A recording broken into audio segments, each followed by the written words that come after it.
Hey guys, welcome back to the channel. This is story about what if Naruto is inspired by the Yondaime and creates his own technique. Part 1. Before I start, please do support for more amazing content and comments for part 2. Do consider to subscribe my channel and share my video to your friends and check out the description as well. Let's start the video.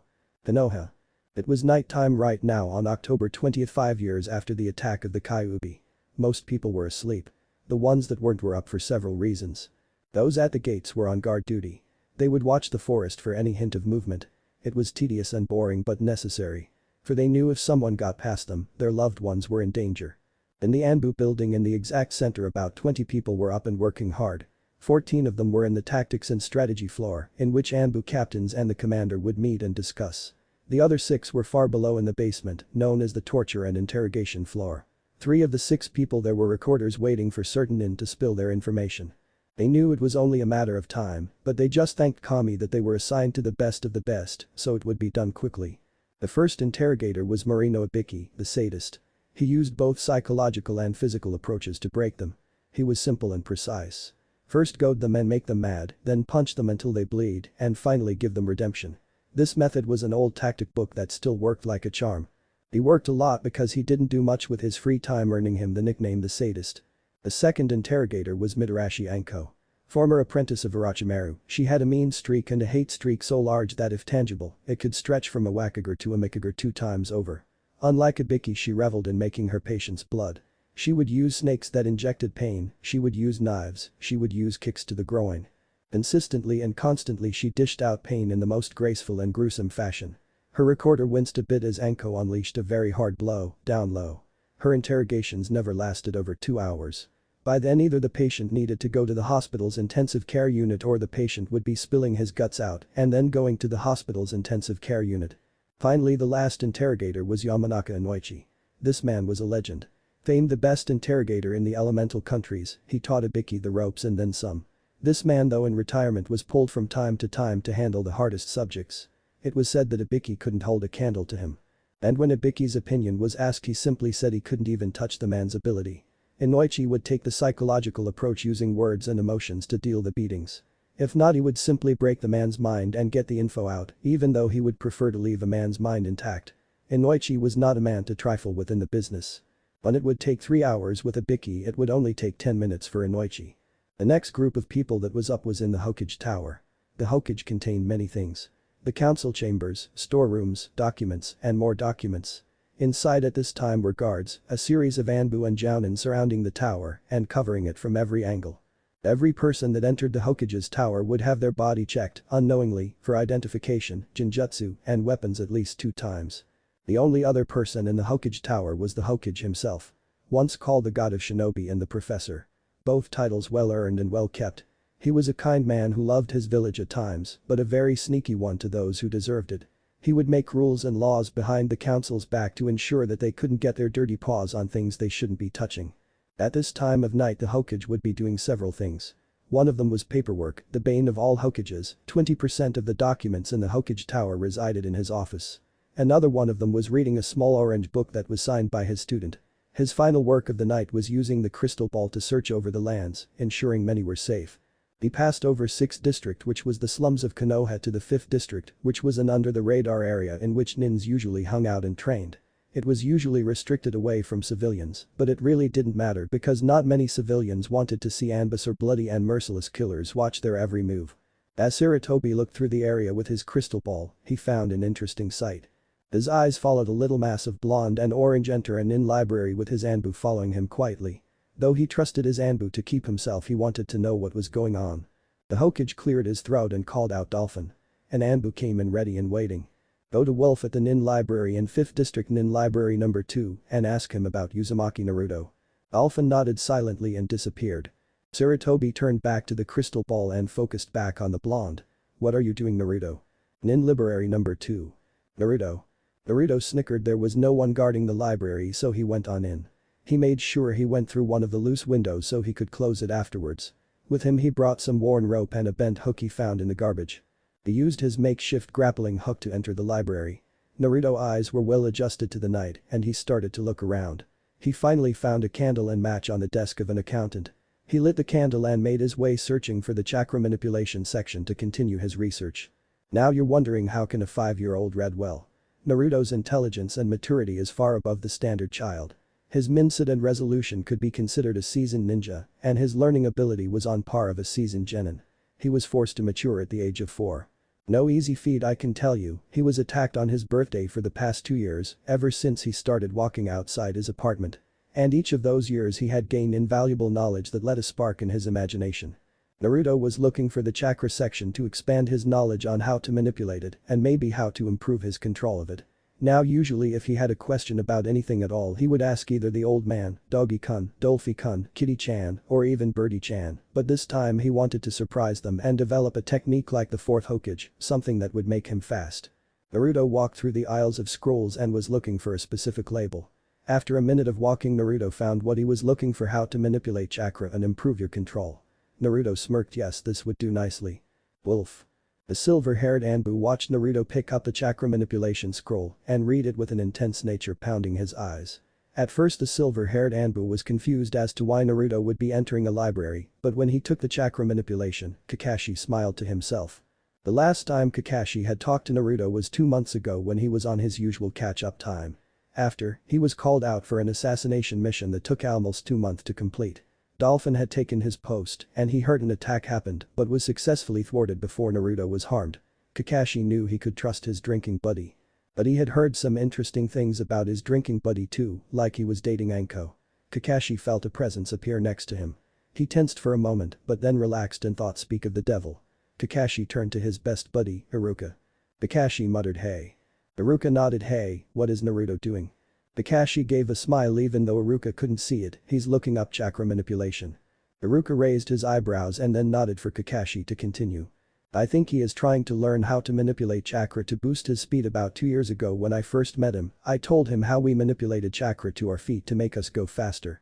Iruka nodded again and then scratched his head, and Kakashi swore if he ripped off Iruka's mask, he would see a sheepish face. After the recent attack Naruto asked where he could find ninja info. I told him in a nin library, but I didn't think he would know what that was. Both of them chuckled at the irony they had provided themselves. Naruto memorized all of the instructions and descriptions like a bullet. He did have photographic memory so it was quite easy. Naruto sped through half the scroll when he came across something interesting. It was a short passage that read. Some people actually have hard time controlling their chakra, so they use seals to help them control their chakra. There are many applications for seals in chakra manipulation.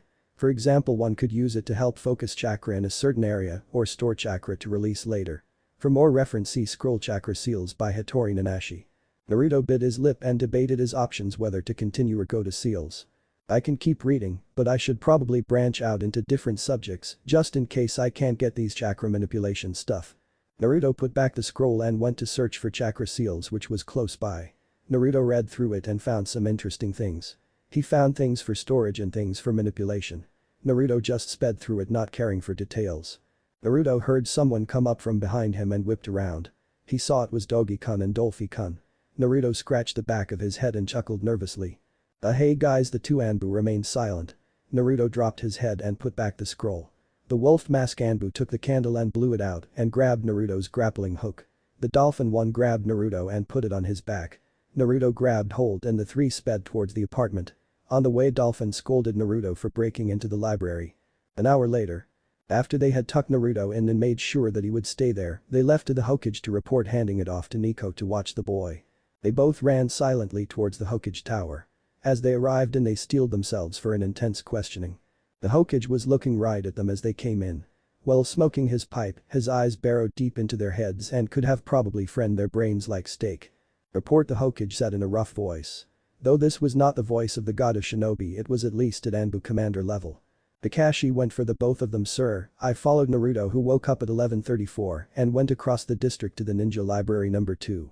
He brought a makeshift grappling hook made from rope and a hook.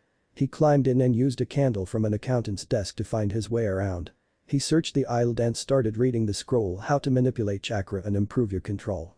In about 5 minutes Dolphin also arrived. He continued to read for an hour and got through half the scroll. I am assuming he skimmed and picked up chakra control exercises to go over. He stopped at a certain part and put away the scroll. He then took the scroll chakra seals and then went skimmed that also at a much faster rate. Alphen and I were worried that he might find something about sealing, so we stopped him and took him home. End of report. Sarutobi sighed and took in the information. Naruto was far smarter than anyone let on, but he would deal with it when the time came. He silently commended his Anbu for stopping Naruto. Kakashi, Iruka, you are both assigned to watch Naruto in his training. I will speak with him in a week and ask him about what he was doing. The two Anbu nodded and left. Sarutobi sighed once more and thought. Do your time skip. Over the course of 2 years Naruto had been practicing his chakra controls with a determination many admired. He had really gone far on his chakra control. As far as ninja techniques, that was what he focused on. Sarutobi forbade him from learning any ninja techniques or sealing, and Naruto listened to the old man. So when he snuck in there he simply read more on chakra manipulations and different forms. He was now 3/5 across the book. As Naruto found out, the first half of the book was designed for Genin and Chunins, but the other half were for Jounin and Anbu. Naruto had to slow down and read other scrolls to understand what the scroll was talking about.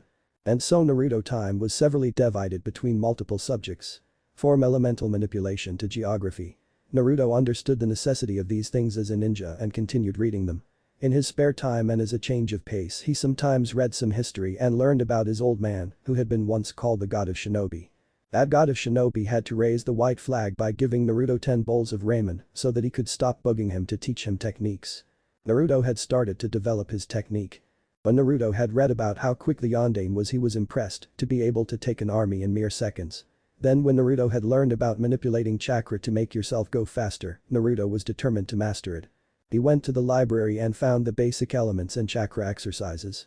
He practiced them at first and then decided it was time to start developing his technique. Enforcing your legs with chakra was alright, but it was a total waste. You had to reinforce both your limbs and your foot so that you could push off, and you needed a solid footing to even move. Naruto knew this was not a good technique, no matter how many used it. He needed something versatile, something that would allow him to move in several successions in high speed with less necessity for sure footing. Naruto started out at applying chakra to only his calves and foot. To his disappointment, he got a lesser result. Naruto then decided to focus chakra in all of his legs and push off. To his delight, it was faster, but when he tried to do it in succession, he found out it took at least 2 seconds to move, and that was important for shinobi. Naruto was stuck for quite a while, and he even asked help from his Anbu. They did not know and tried experimenting on their own also, and would show Naruto of their theories when they were guarding him. Surprisingly, Naruto's solution came from a manga he read from time to time. Naruto looked at the manga in disbelief. This was it. He had to push out on the chakra just how Yuuki from Codebreaker used sound. By pushing chakra out in a sudden burst, he could move at incredible speed. Naruto faced a clear runway that was about a mile open. Naruto placed chakra in his left foot, leaned forward and pushed off with chakra. He burst forward at unbelievable speed. He immediately focused on his right foot, stepped and pushed forwards and kept going. Naruto continued this and crossed the mile-long runway in a minute. Naruto was slightly tired at the exertion, but was happy he could use it. Naruto had decided to call it Flash Step or Shunpo. He could traverse in all directions on the ground. The only weakness in the technique was that if he wanted to turn he would have to pause for a second. Of course he could cut down on the time, but this delay could make him predictable. When he asked Kitty-chan about it, she said that instead of realizing it as a weakness, he could use it as bait so that people would attack him at that moment. Naruto smiled at the thought. October 10. It was Naruto's birthday and he was running away from several Chunins. He had used his Shunpo to get away from some, but he couldn't keep enough to get away from all of them. The number of Chunins and civilians was enormous that his 4 guards had a hard time fighting them off without killing them. Agi-kun had told Naruto to run as fast as he could. Naruto did. First to the Hokage Tower, but he was cut off so he had to move to a different area. He had used it so much he was getting tired. He was finally cornered with barely any chakra and 6 Chunins had caught up to him.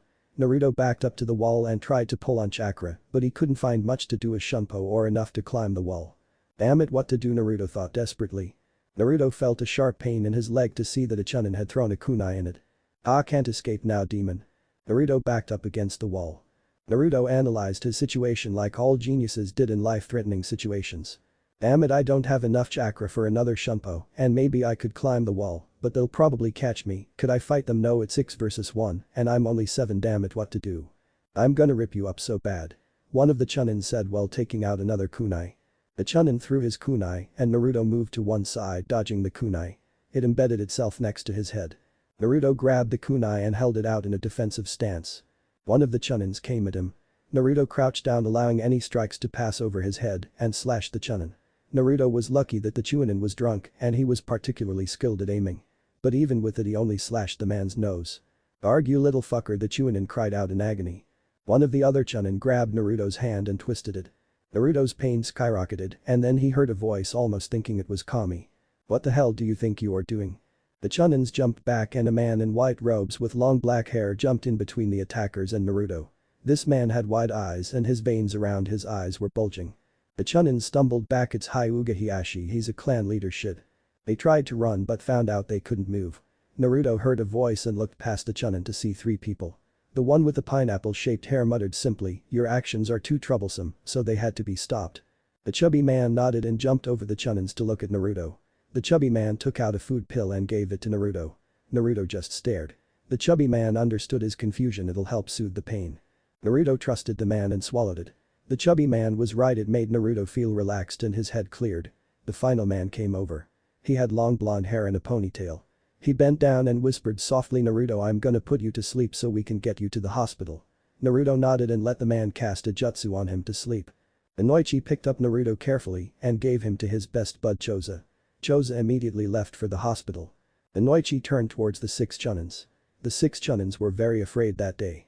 Inoichi simply said, "Send the to the T and I'll deal with them myself." Hokage Tower. After the clan heads had finished their personal business, they met at Hokage Tower to debrief with the Hokage. They entered the door to find the Hokage waiting for them along with 4 Anbu who had stains of blood on them. The clan leaders simply connected it with Naruto and went on in. Hokage looked at the clan heads and nodded, "It's good to see you and thank you for protecting Naruto." Then the Sandame looked at his Anbu and nodded. Wolf went through the whole event from watching Naruto when he left the apartment to being attacked and telling Naruto to run using Shunpo. At this the clan leaders were puzzled and Hiashi decided to voice this. "Hokage-sama, what is this Shunpo?" The professor smirked. "It is a speed technique made by Naruto that allows him to travel extreme distances and if he perfects it, he can very well be the next Yellow Flash." The former god of shinobi got raised eyebrows and jaw drops. Shikaku was the first to recover. "Troublesome, how did he make it?" The Hokage immediately made the reply, "He broke into libraries and studied." All the people in the room chuckled at the thought of a little boy breaking into a library just to study. They just wished their kids would do that. Then they all got serious as the Hokage's face hardened. "We have a problem and I need your opinion on this. I have heard from Jiraiya, Iwa wants to break off from their alliance with Kumo. And when Jiraiya went to Kumo he received an alliance treaty from Kumo to us. With our allied Kumo and Suna, it would be likely that Iwa and Kiri will grow hostile.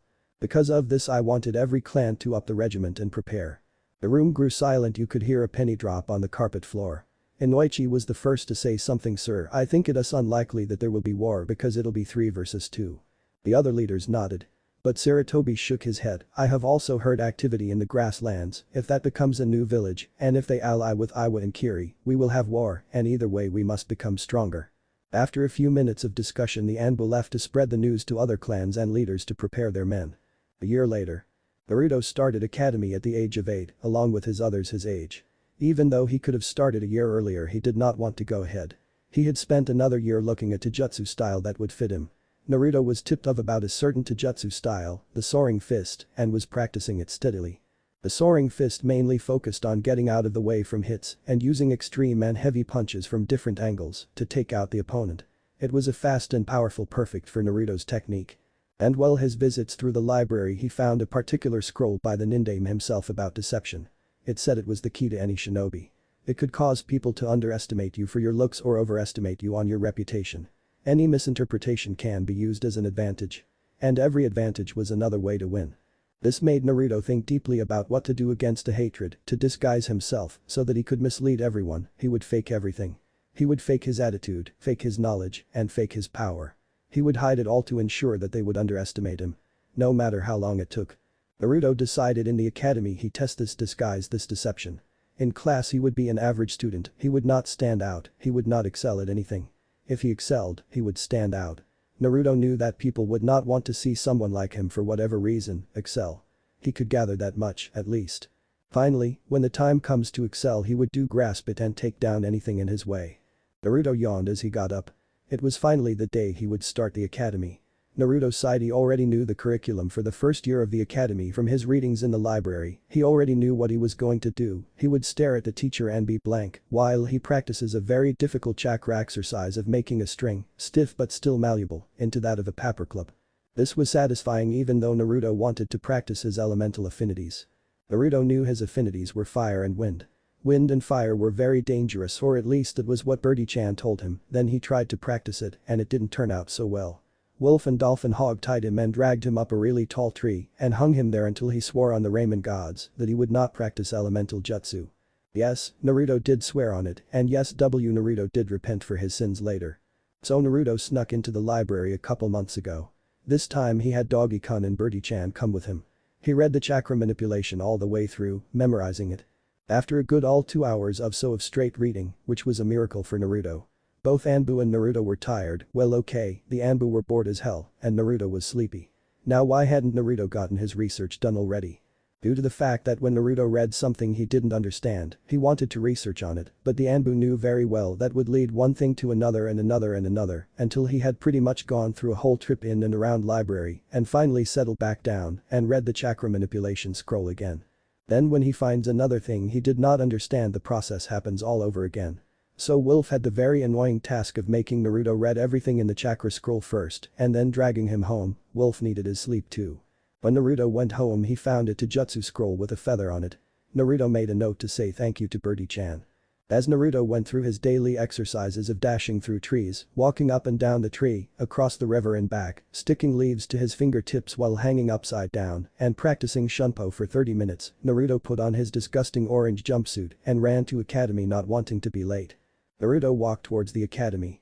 He arrived just as he wanted to be, not too early as to draw attention, but not late to look like a fool. Arriving when more kids arrived would be optimal, since other kids would be distracted amongst themselves. Naruto walked and looked around. Of course he did so inconspicuously. He noticed a lot of clan members or heirs.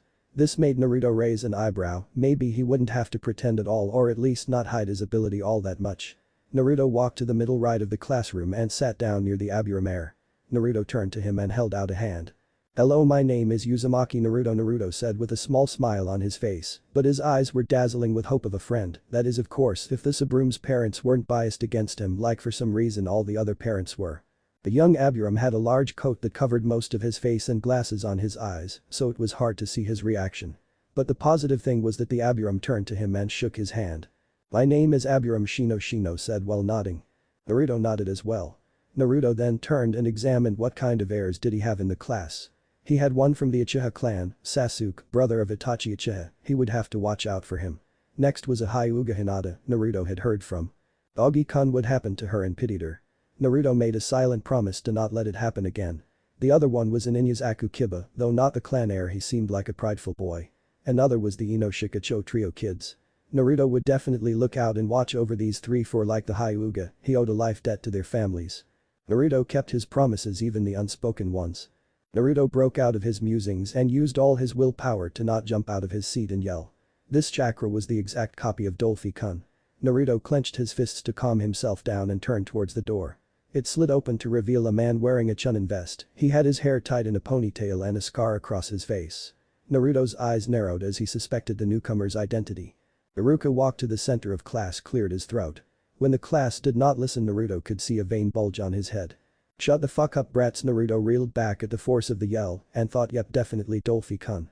The years passed and Naruto became friends with all the students there. He was a nobody there, or for at least people who couldn't see through his facade. There were only certain people who could see that he was holding back, and Naruto was not surprised who did see through it. Nara Shikamaru saw through it after 3 weeks and questioned him nonchalantly while playing shogi. Yamanaka Ino, a great pretender, saw through it next.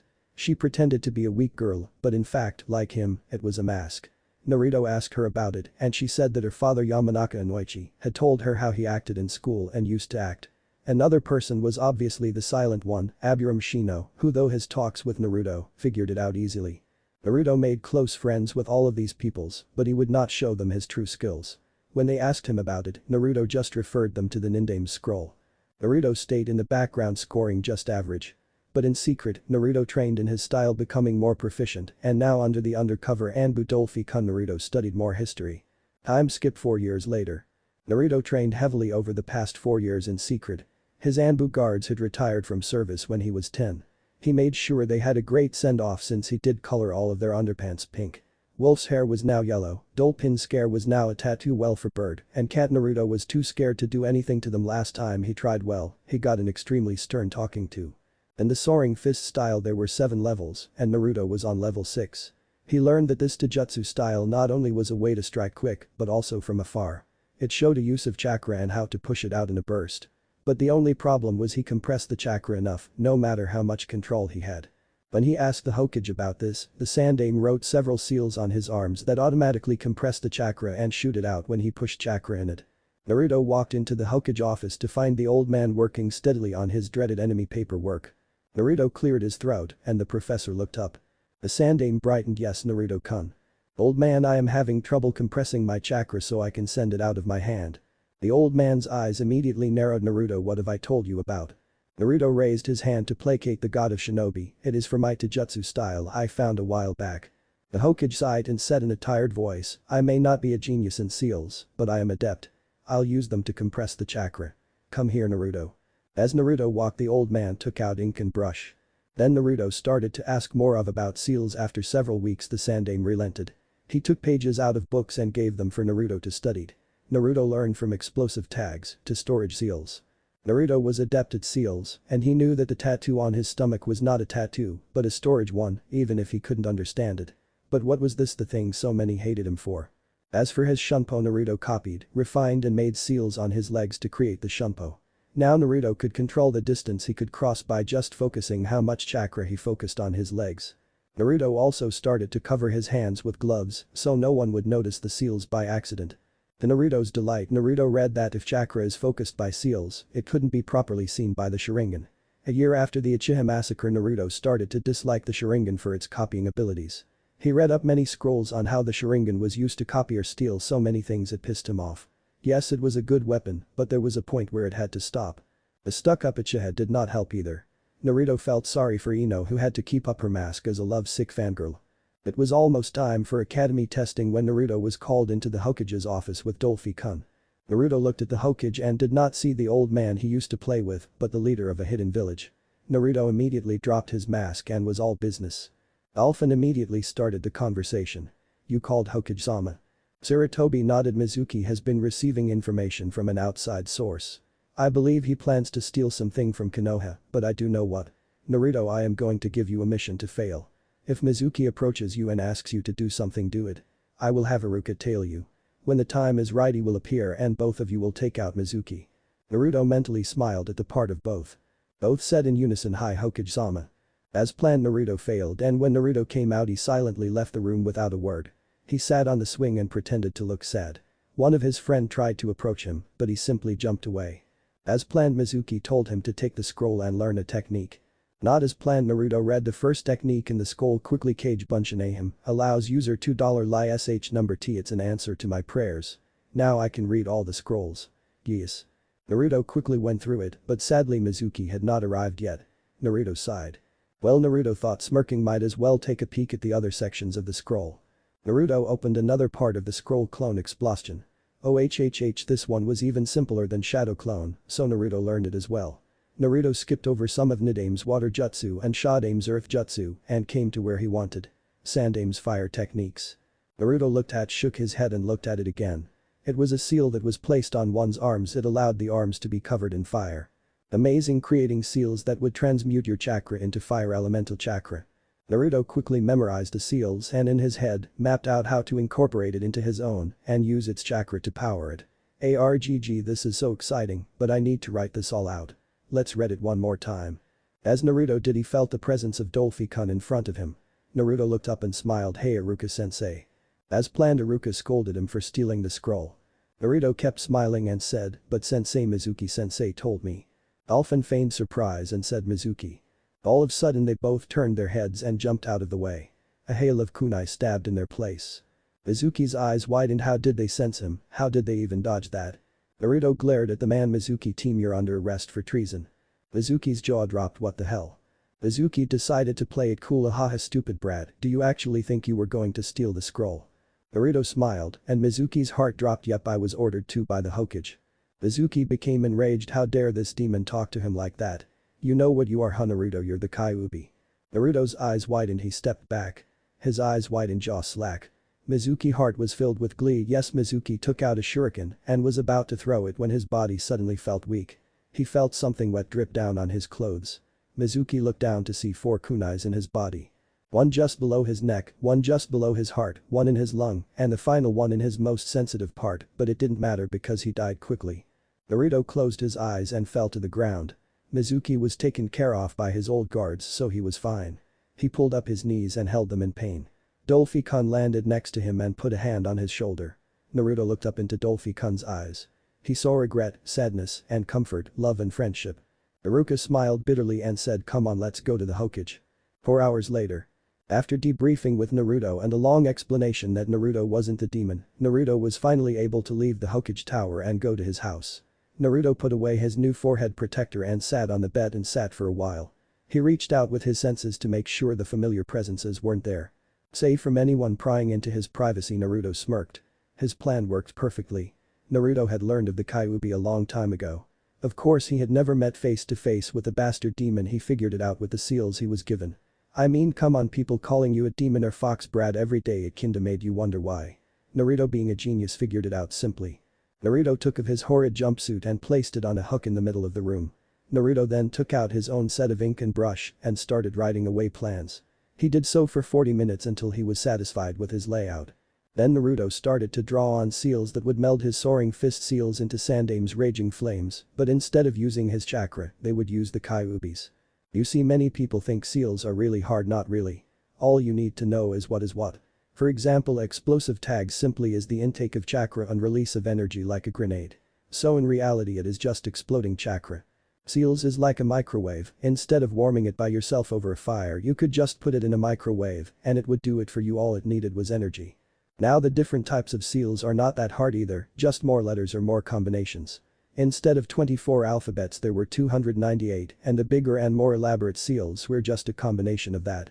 So if one knew how to break down seals into their base, that person could easily understand a foreign seal in just a few seconds.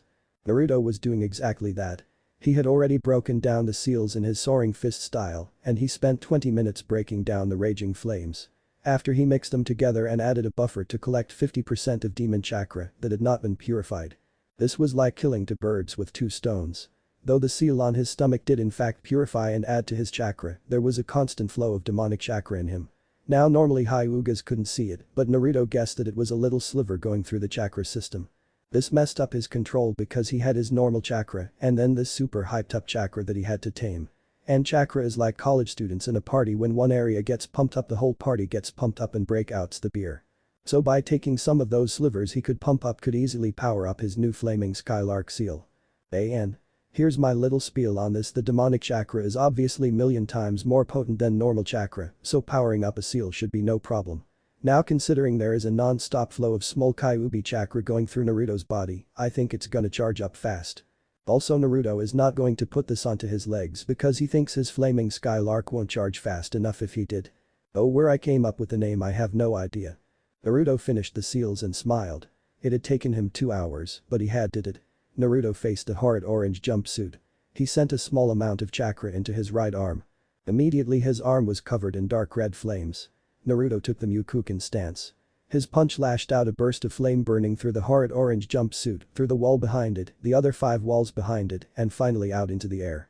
Naruto looked wide-eyed and looked back at his hands. Naruto immediately stopped the flow by drawing back that sliver of chakra he sent to his arm. He then looked back to the burning carnage he had left with his punch. Naruto smacked his head. Damn it, how am I going to finish this? And Naruto remembered what he had just learned. Naruto put his hands in a familiar seal taiju Ukage Bunshin no Jutsu. And 20 clones appeared. Naruto smirked. Oh yes, this was the life. The next day. Naruto woke up and stared at his ceiling. He yawned and stretched his arms. He looked around and saw his Konoha protector and smiled. He put it on and looked at himself in the mirror. Now he could stop pretending, now he could show the world who he truly was. Naruto then walked over to the new wooden wall his clones had made. Naruto tapped it. Maple, not bad. Naruto cooked breakfast and washed dishes. He did his stretches and remembered he had nothing wear. Naruto bit his lip, maybe he could visit Dolphin for clothes. Then Naruto spotted a bag with carved statues of a bird on a wolf and a dolphin jumping over a cat. Naruto smiled, today's a good day. Naruto walked down to the academy in his new getup. He wore a black sleeveless shirt so he wouldn't burn it when he activated the FSL, as he dubbed it. He now wore bandages covering his hands and forearms. He wore a brown cargo pants with multiple pockets and hooks that had shuriken holsters on them. Though these clothes may not seem much, underneath there was a hard mesh steel similar to Dolphin's girlfriend wore. Naruto got in and looked up, he saw his friend smile, they knew what this meant, they knew this was the end of pretending and the beginning of a new era. Yes, Naruto thought, this is a good day. Hokage Tower early in the morning. The Hokage looked at his jounins, they had finished assigning 1 through 6 and now came the hard part, the specialized teams. 7 through 10 were the specialized teams which students would be the forefront of Konoha's ability. Before we start, is there anyone you would like to claim? Kakashi raised his hand, the Uchiha boy. No one disagreed, of course, I mean the Uchiha boy needed a Sharingan mentor. Anyone else? Surprisingly, Asuma raised his hand, the next gen for Ino Shikacho. Sarutobi nodded, alright, that was actually a good idea because Asuma had worked a lot with the trio. Then Kakashi raised his hand again. Sarutobi nodded. Okage-sama, I would like to recommend Shinobi's Aburame Shino, Inyazaku Kiba and Uzumaki Naruto for Kurenai's team. Everyone choked. Someone actually recommending a team for someone else. WTFOO was everyone's face. It was unheard of, no, not even thought about.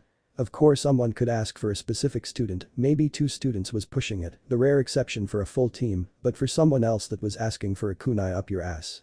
Kurenai whipped her head around to Kakashi, her face red with rage, and her red eyes had turned into the glare of demon.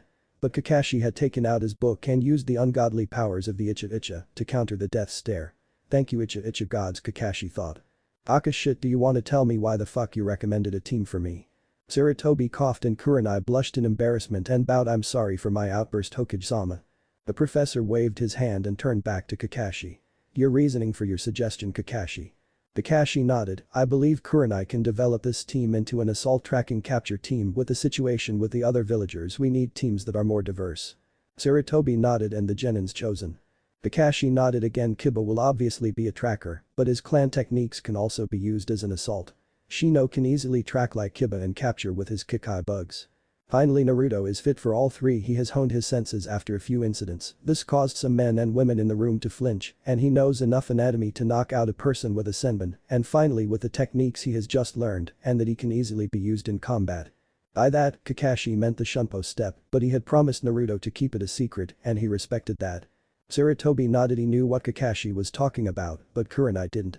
Once again glared at Kakashi, but the blessings of the Icha god's blessings still held true. Kakashi, do you mean to tell me you don't want him because of it?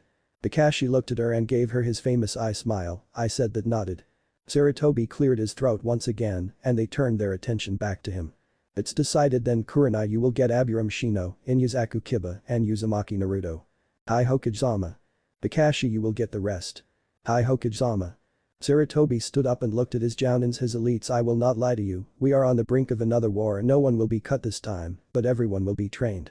We will up the regiment on all genins, training them 6 days a week. Make them tough and strong. Pick up your own training as well, do not slack off, and carry the will of the fire with you, dismissed.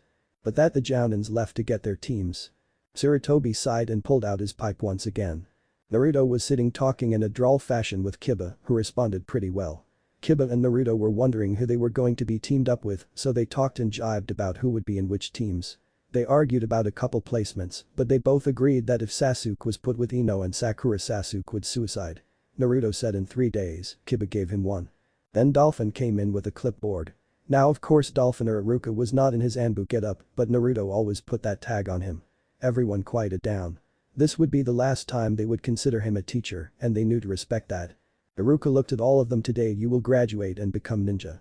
But unlike how we usually do things, we are going to test your abilities and train them to the limit. Many of the students murmured at the change, but stopped once Iruka continued on.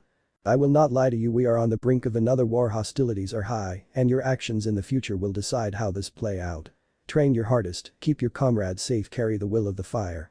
And with that the students held their breaths as he listed the names. Iruka started to call out the first 6 teams and they left with their jounin instructors. Iruka looked at the 9 left and sighed, you guys are the specialized teams, you'll be run into the ground and then some, you are now the foundations of Konoha, don't slack off one bit.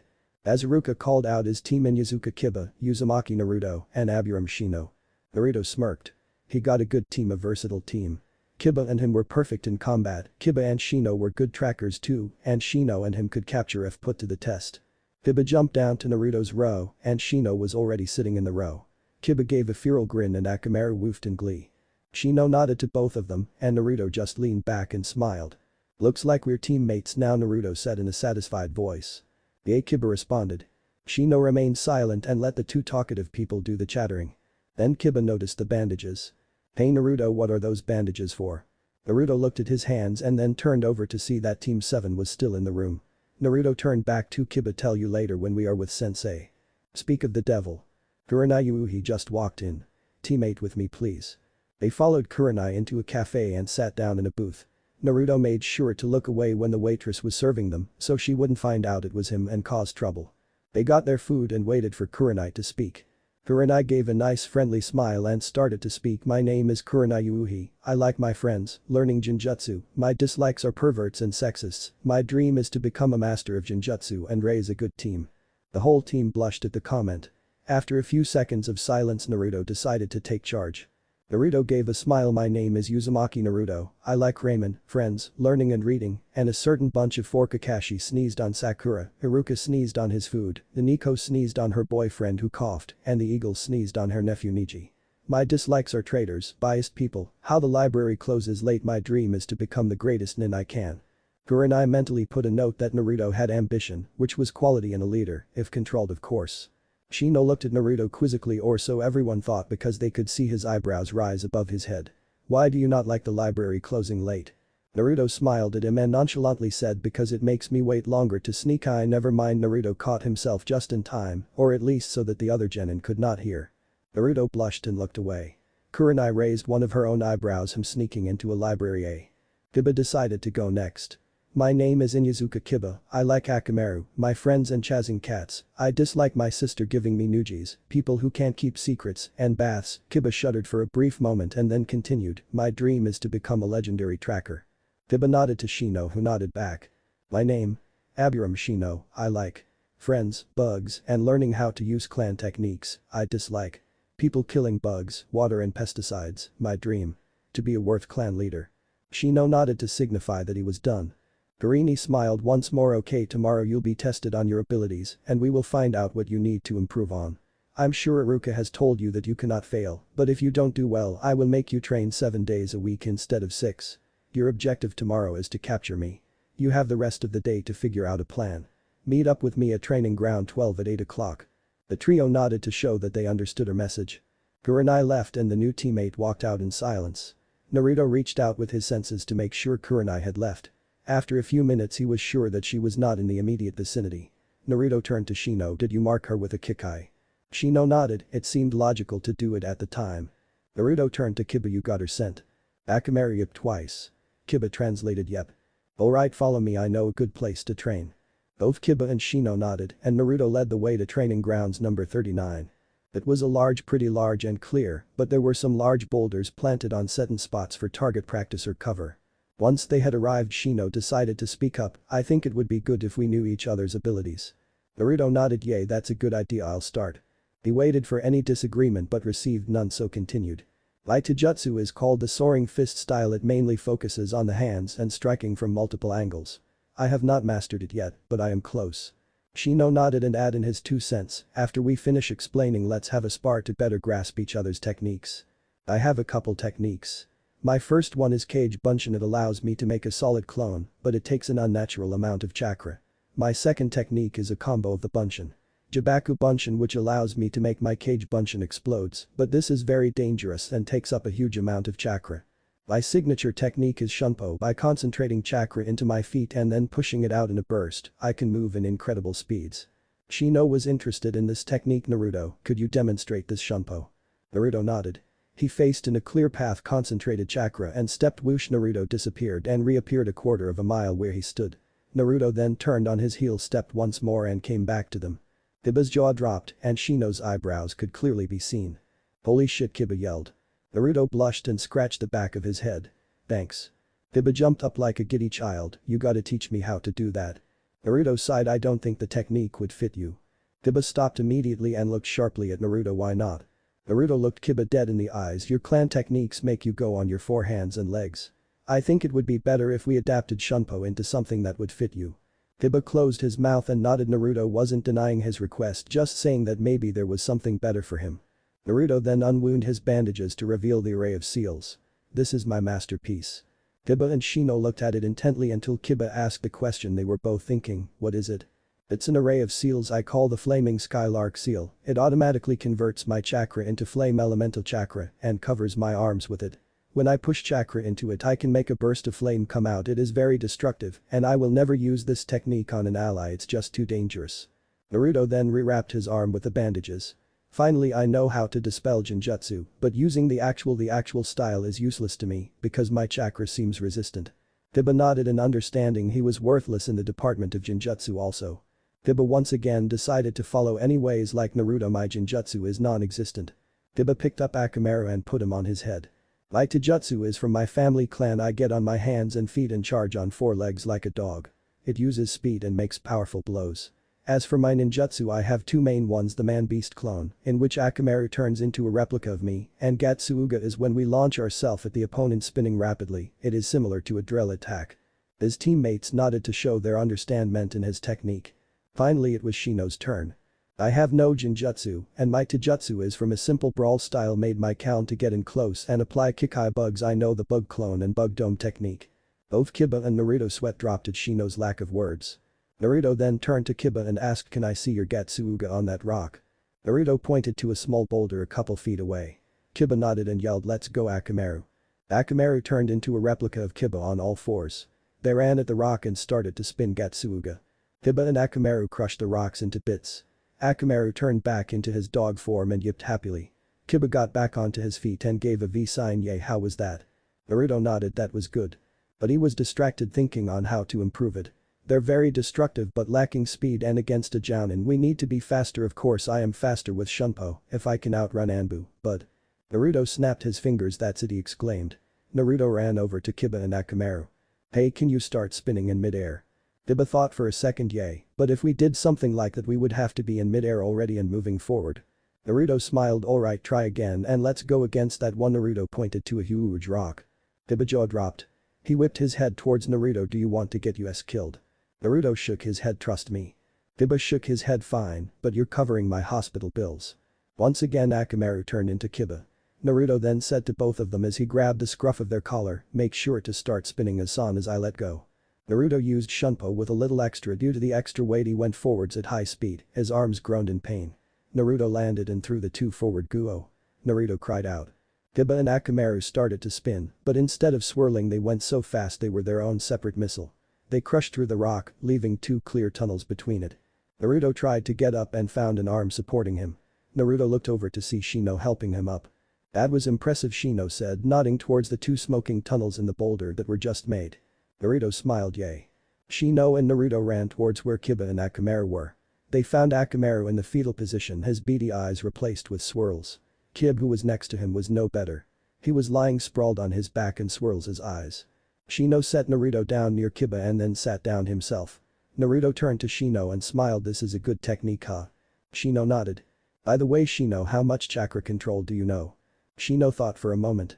I know tree climbing and water walking at a young age before I got my Kikai, so I would not endanger them. Naruto nodded. That was expected from a clan like them. Well then they are probably good on chakra control, cause I know the Inyazuka work on it also. But they don't have a lot of techniques. Naruto snapped his fingers. Hey Shino, do you think you can sleep over tonight at my house? Shino raised his eyebrows in shock, but he quickly recovered. Maybe Naruto, I am assuming we should bring Kiba as well. Naruto nodded. What is this about sleeping over? Kiba got up groaning. Well, you guys need more jutsu, and I know where to find them, but we need to go at night. Kiba looked at Naruto with a questioning look on his face. Shino answered for Naruto. Does this have to do with sneaking into a library? Naruto nodded. Kiba jumped up, grabbing Akamaru and putting him in his coat. Come on then, let's go. Shino stopped him. Wait, we still have to spar. Kiba froze and scratched his head, looking sheepish. Oh yeah, forgot about that. In Yazuka clan house. When they arrived at Kiba's it was pretty late. Shino had passed out some energy bars for dinner. Kiba opened the door and the trio went in. Kiba walked in through the yard and into the main house. Where have you been, pup? Tiba's eyes went wide. Duck. He yelled. His team did so and a bottle came sailing over his head. Naruto saw a feral woman who had just thrown the bottle. Naruto assumed her to be Inuzuka Tsume, the clan leader. As they stood, Kiba started yelling back, Mom. Geez, why are you overreacting? Mai and my team were sparring. Tsume looked over at his teammates and lingered on Naruto. Tsume shrugged, fine, now why are they here, over for dinner or something? Tiba shook his head, nah, we were going to do some late night training and camp out, is that okay? Tsume shrugged again, fine, but you come back tomorrow night. Got it, pup? Tiba blushed and nodded, yay mom. But now get out of here. And with that they were kicked out of the grounds. Naruto turned to Kiba with a sweat drop on his face. Kiba, is it just me or is your mom a bit? Kiba looked at him and sighed, yeah I know. Aburam clan grounds. Shino had led them to his house and Kiba and Naruto found it was layered with trees for bug production. Shino led them through the clan grounds and finally into a back brush area. Naruto saw an older version of Shino, he had the same hair, glasses, heck even the coat was similar. Father. The clan head Aburam Shibi turned to them. Shino. My apologies for being late, my teammates and I spar to test each other's skills. Shibi nodded, I believe you have more to say. Shino nodded also, I would like to camp out today and spend more times planning with my teammates. Shibi nodded and turned back to his work. But that teammate left silent at the difference between Aburam and Inuzuka. Naruto turned to his teammates and scratched his head, didn't your parents work on the same team? Both of them nodded. Naruto whistled in awe and kept walking back to his apartment with his teammates in tow. An hour later. Naruto showed them his apartment and got out some spare futons. Kiba was lounging his couch with Akamaru and Shino was sitting on a chair. Naruto looked at them and sat down.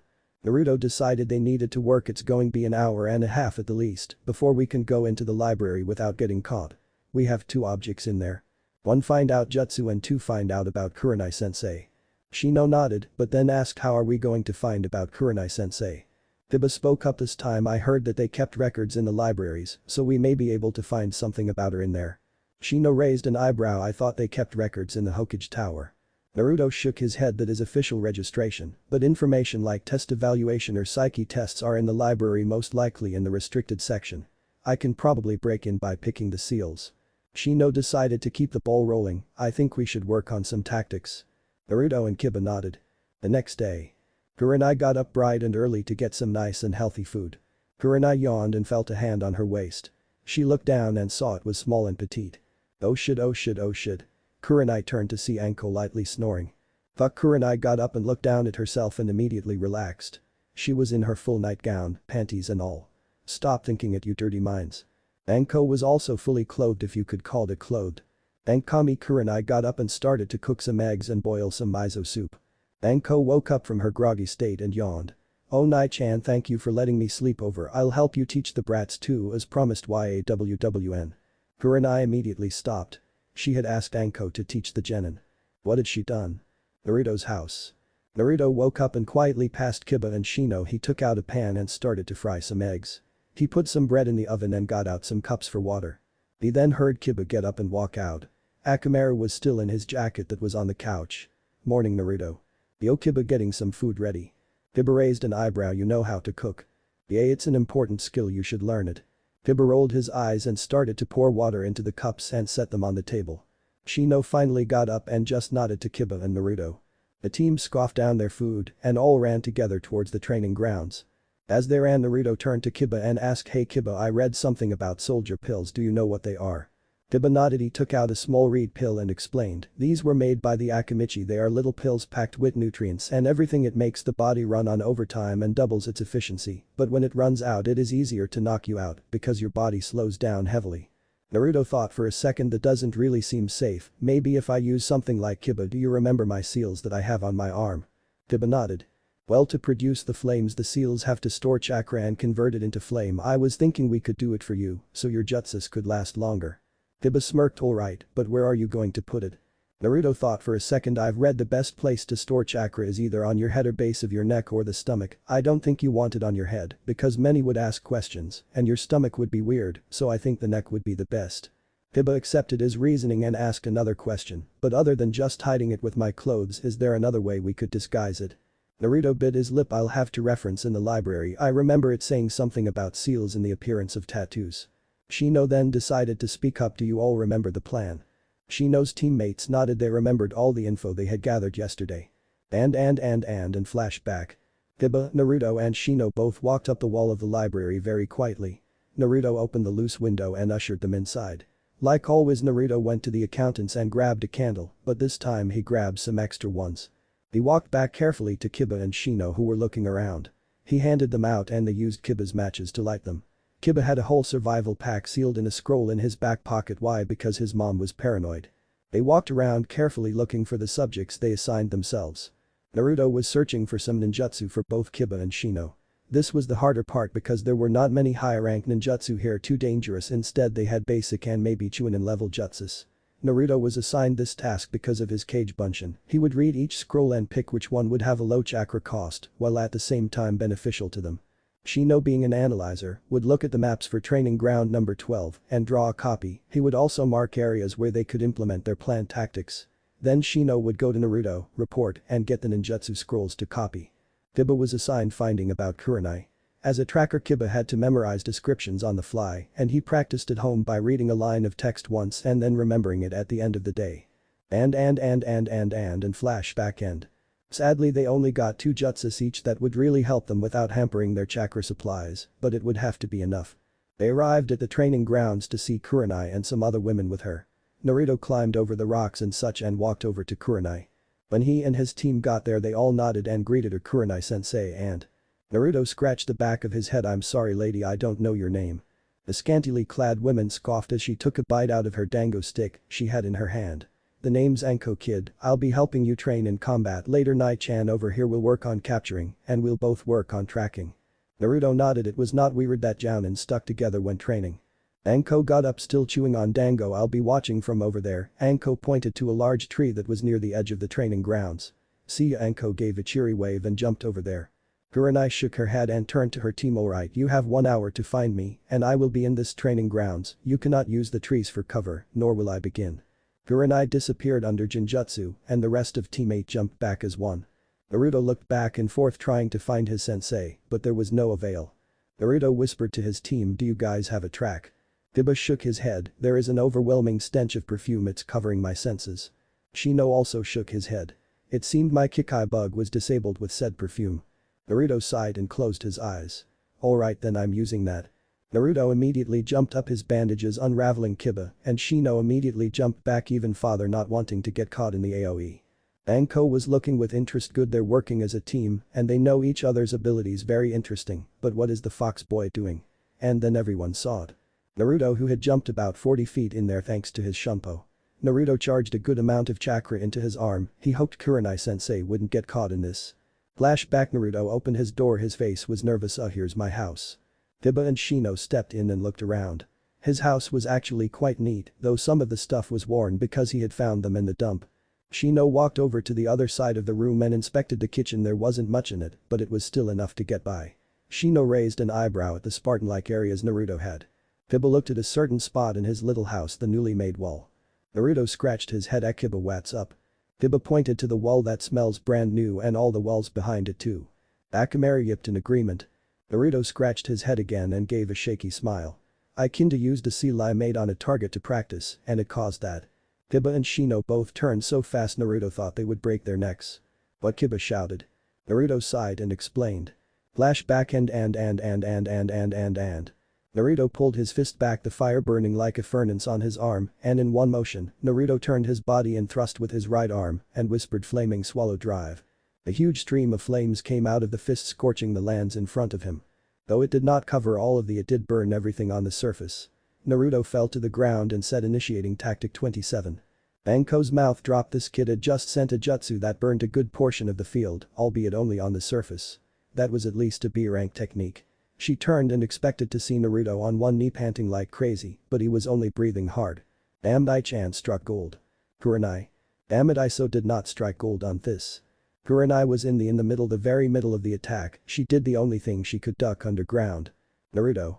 Naruto turned to Kiba. Sent. Kiba nodded straight ahead, but the wind's changing course, so hurry. Naruto nodded. Akamaru had finally gotten out of Kiba's jacket and prepared itself for tactic 27. Kurenai got out of the ground and found that Kiba was running right at her on all fours. Why is he doing that? He's practically a mile away from me. Just then Naruto ran up behind him, grabbed Kiba by his collar. Kurenai narrowed her eyes. What is he? Suddenly Naruto disappeared and reappeared only 10 feet away. Kiba was already spinning in motion and coming at her when Naruto cried out Naruto-Kiba combination. Drill bullet 1. Kurenai jumped up and Kiba smashed into the ground. Debris flew up in huge chunks. Shit, what the hell is that? Wait a minute, was that what Kaka shit was talking about? She was suddenly broken out of her musings as she sensed a presence behind her. She turned and saw another Kiba. With another Naruto coming right at her. They cried out together, this time Naruto-Kiba combination. Drill bullet 2. Naruto threw Kiba with that same disappearing technique and attached himself to a nearby boulder in the air. SHT Kurenai immediately Kawamaried with a rock nearby, and as she looked back she saw that the rock was completely crushed to dust. Kurenai went wide eyes, are they trying to kill me? Suddenly she felt a grab from behind and she saw that Naruto had grabbed her in a full Nelson hold. Kurenai, her brain working overtime, stuttered out, how did you? Naruto chuckled, I Kawamaried with one of the many clones I had set up in the field. Kurenai then smirked, good plan, but that won't. Who said I Kawamaried with this one? A voice called out. Kurenai looked at the voice to see Naruto standing in front of her, then is this a cage bunch? Nope. Kurenai turned to the voice on the other side of her to reveal Shino. It's a bug clone. As the Naruto bug clone bursted and formed a loose dome around Kurenai, Shino spoke, Sensei, if you were the enemy, I would have simply allowed my Kikai to suck your chakra. Kurenai nodded, you've captured me. But that, Shino recalled his bugs. Kiba walked up with Akamaru on his head, both seemed unsteady. Naruto plopped himself on the ground, panting, those multiple shunpos were really tiring. Kurenai smiled at them, congratulations on capturing a Jounin, now we. Kurenai-chan. Don't keep them all to yourself. Anko said as she jumped down from the trees. We have a lot of work to do, brats, Anko said smiling. She grabbed Kiba and Naruto, put them in a headlock. The headlock made their face touch certain assets, making the duo blush. Shino and Kurenai just sighed. Naruto silently walked near the library. His partners in crime followed behind him quietly. They had planned this for 3 weeks now, and they had finally found the time to have another camping trip. You see, Naruto believed that it would be suspicious if they just had camping trips in the middle all the time, so they decided to do it once a month. It had been 3 months since they had graduated from the academy and fought against Kurenai, 3 months since they met the sadistic Anko, the months of torture, pain, and mental scarring. Shino was constantly threatened by Anko since she had snakes that ate bugs, so poor Shino started running miles upon miles with 20-pound weights on his arms and legs. This may not seem much at first, but after a while it feels like a ton.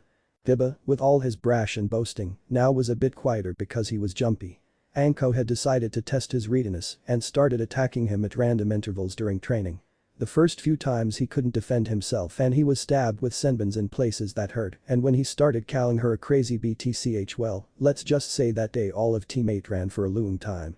Naruto was probably had the easiest out of all of them. Kurenai practiced ninjutsu on him and he would have to break it. Other than that, he went through some rigorous conditioning. While doing this, he had to make 2 shadow clones, one to play shogi against Narashibi and another to read up on tactics, though Naruto liked reading different variations of the same thing got boring. And when he was not training he would practice either chakra control or his shunpo. Kurenai even questioned on why he was working on what seemed a perfect technique. Naruto simply said that there was a delay if he wanted to turn, and also he wasn't fast enough. Either way, teammate had a bond of brotherhood, facing trails that tested their patience, limits, and sanity. They laughed together when someone would slip up. Cried together when Anko decided she wanted to stab something. Run away together when Anko wanted to make something bleed. Hell, even hide together when Anko summoned snakes to hunt them. Anyways. As for visiting the library, Shino said it would be logical to continue learning. Naruto suggested they go every week then, but Kiba intervened and said it would be suspicious if they go every week. So they decided to camp once every month. The first time they visited the library they got info on Anko and made Kiba's seal. They had found out that Anko was a special Jounin and was one of the leading interrogators in torture and investigation. They weren't surprised because they figured she had gotten her sadistic nest somewhere, but they were extremely confused as how the hell Kurenai-sensei was friends with her anyways. Naruto made Kiba's seal to absorb 10% of Kiba's remaining chakra every night at 12 o'clock. Of course, Naruto had put in a fail-safe that if Kiba was low on chakra it wouldn't do it, or if Kiba was so low on chakra that he would die it would release. Naruto also spent the rest of the night making sure Kiba memorized the seals to release the chakra seal. Finally, Kiba now had a tattoo on his neck reading Inyazaku boy on it when he showed his mom, let's just say Naruto, and Shino winced as they heard Kiba's yells of pain. The second time Anko and Kurenai had found about Naruto's seals and told him to change it into a tattoo like Kiba. Naruto asked what to turn it into and Anko, beating Kurenai to the punch, told him to change it into flames to look cool. Naruto just sighed. On their second visit, Naruto spent most of his time looking up ways to do the seal tattooing again so he could do his flame diesels correctly. Kiba spent most of his trying to find jutsus he could use but had no luck. Shino spent his time looking up medicines. When Shino told them of his findings later that night, Kiba asked why he was learning them. Shino shrugged and said they could be useful later. Now for the third time they were at this, they had to search for information on Cloud, Iwa and Kiri. Why? Because they were going to do a joint mission with them. Yes, it was not something you normally do, but it was to ease the tension. Now Naruto was not particularly happy with this, but hey, for the coming war it was going to have to work. A week ago, Anko and Kurenai upped the regiment to 7 days a week and 10 hours a day. After the 4th day of grueling training, the genin of teammate broke down crying in pain as Anko launched senbons coated with pain-inducing poison. Poor chaps. Kurenai explained they had to do a joint mission with Kumo to better the relationship between the two villages.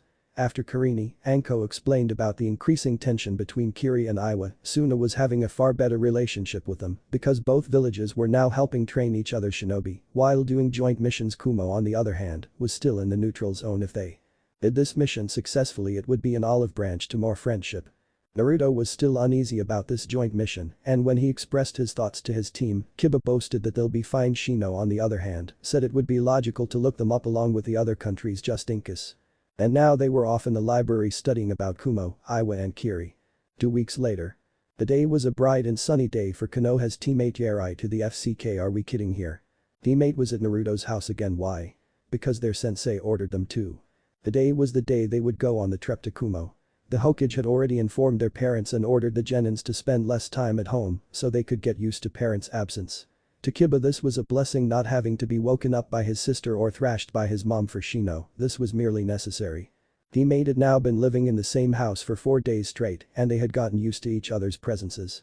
Naruto would wake up early and cook breakfast. Kiba would check their equipment. And Shino would well do whatever he did.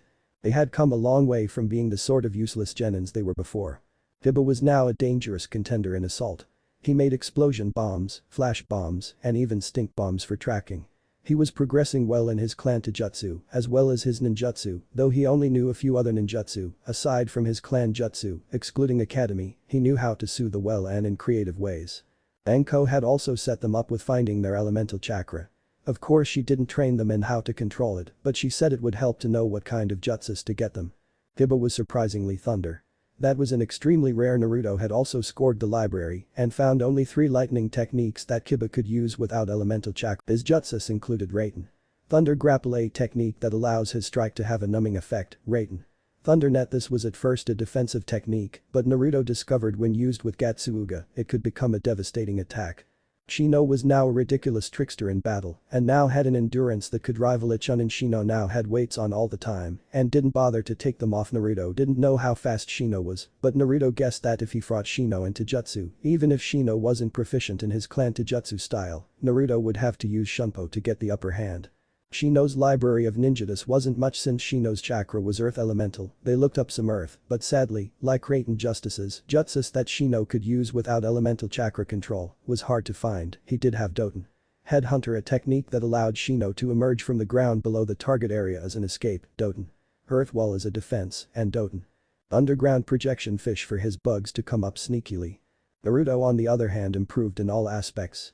He now named jutsus on different uses of Kage Bunshin and Jabaku Bunshin, with Shunpo. As for real jutsus, Naruto only knew 2 more. They were Kaiten Fire Wave, a technique that allows Naruto to blow a stream of flame out of his mouth, though not as powerful as the dragon missile, it was still useful, and Futen Air Swirl, a technique used by Naruto hands to create a vertical tornado. Naruto found out that if he simply made the hand seals all at once, he could use them at the same time. Naruto called this new jutsu Futen and Kaiten Firestorm. Not imaginative is he anyways, though it wasn't as destructive as his burning Skylark seal, it did provide a distraction and could isolate opponents long enough for a Shunpo. After they had finished packing for a 3-week journey, they had used Naruto's sealing scrolls. They walked towards the north gate. There they saw Kurenai and Anko waiting for them.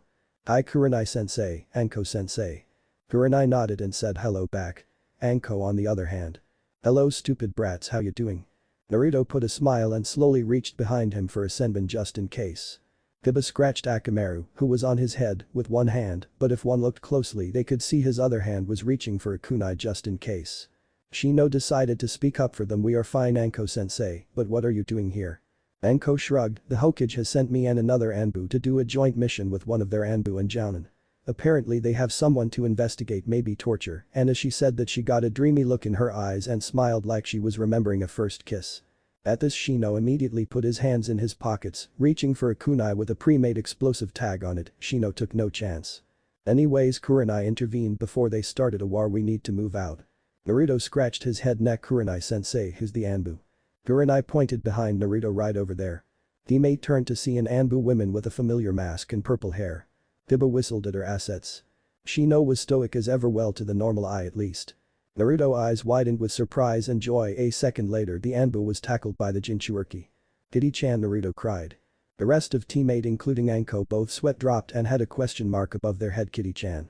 The Anbu hugged Naruto back and then set him back on the ground. Nice to see you too, Naru-kun. Naruto blushed and scratched the back of his head. And so the journey went. It was an interesting 5-day trip to Kumo. Naruto decided to tell his Kitty-chan everything he had done, including breaking into the library. As they went on the trip they also had team tactics in which each of the members would lead in their different specialties. Kiba was obviously tracking, Naruto was combat, and Shino was capture. Overall the journey was quite quick. Naruto was walking next to Kiba and Shino conversing.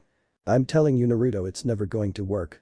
Naruto shook his head, and I'm telling you Kiba, you're full of crap, dog crap. I just watched NTAS. Kiba's eyebrows twitched. Naruto ignored him and continued. Kiba, think about if I used Firestorm and you and my clones use the missiles, it'll work. Kiba shook his head.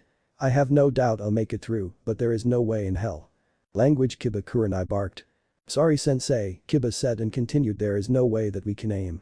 Naruto raised a finger, but with Firestorm we'll be able to isolate them, then this will be distracting enough and long enough for a direct hit. Shino decided to stop the conversation because he was getting really annoyed. Kiba, Naruto, I believe we are here. Both Kiba and Naruto stopped and looked forward. Indeed they were here, the great village of Kumo. Naruto whistled. It was pretty different than Konoha. It had buildings on the ground as well as attached to the mountains behind it. Naruto could see the Raikage's tower at the far back too since it was up so high. The Konoha shinobi walked side by side to the gates. Akamaru, who was still active, was running through their legs. Just then they saw a group consisting similar to their own standing at the gates waiting for them. They met each other at the gates and Naruto took a good look at them. Overall these people were armed just as much as they were. The Anbu was like Kitty-chan, a woman with short brownish hair. Like all Anbu, she had a sense of power around her.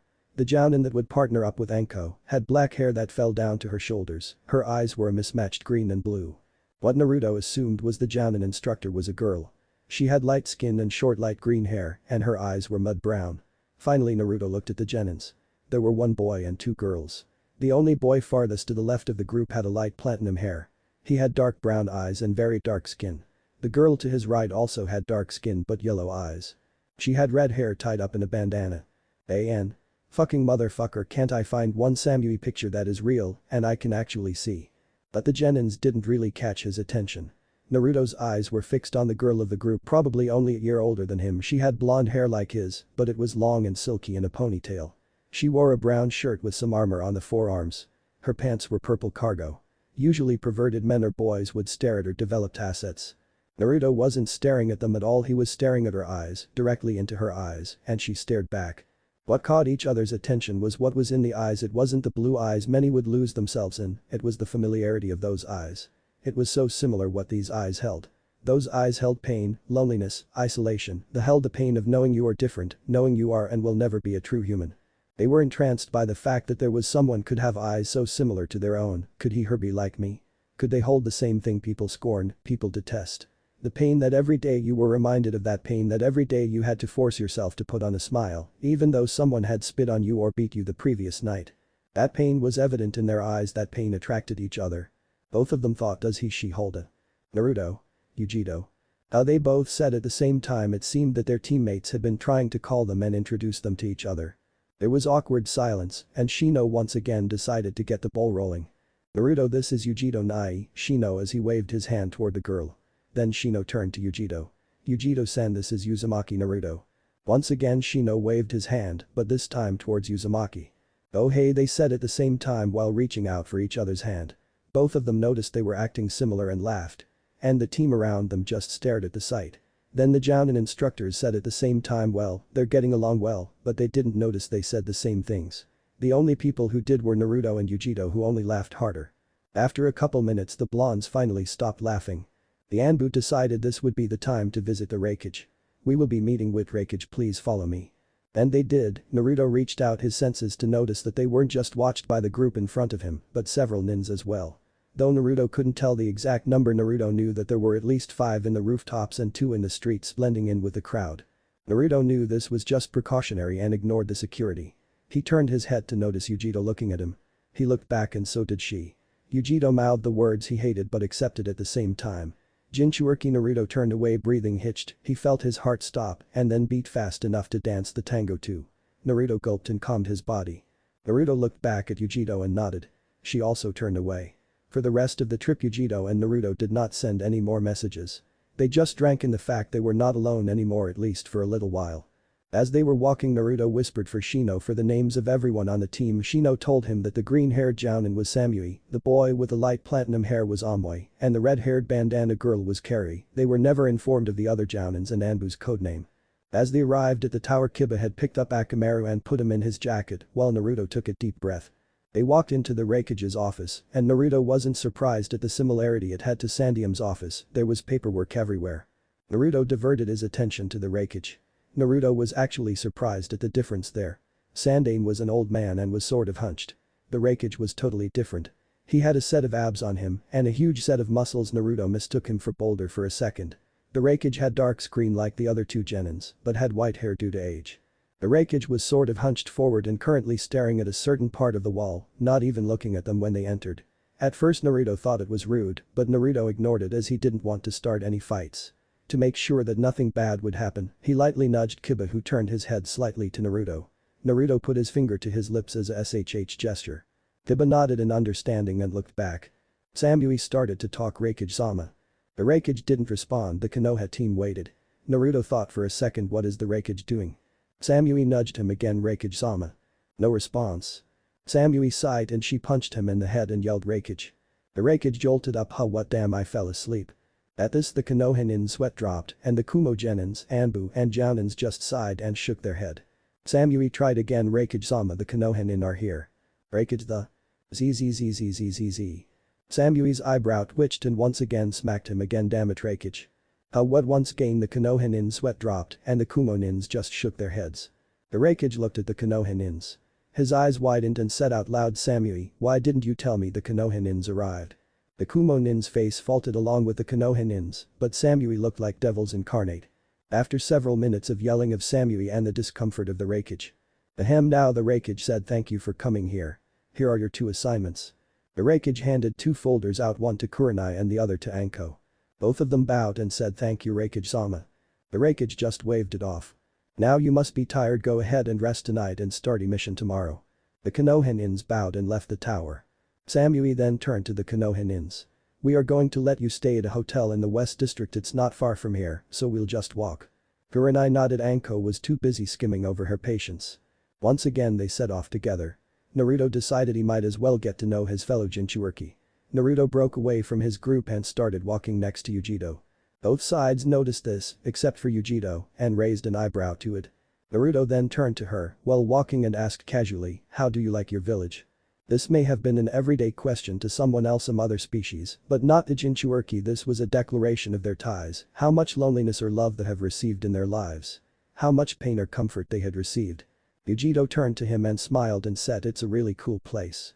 We have a great scenery everywhere and the air is refreshing, it's like a big valley you can just relax in. Naruto looked interested and his mind flashed towards how felt about his village. Both sides were quite interested in the conversation, so remained silent to listen. Even Anko stopped dreaming of the ways to torture her patients.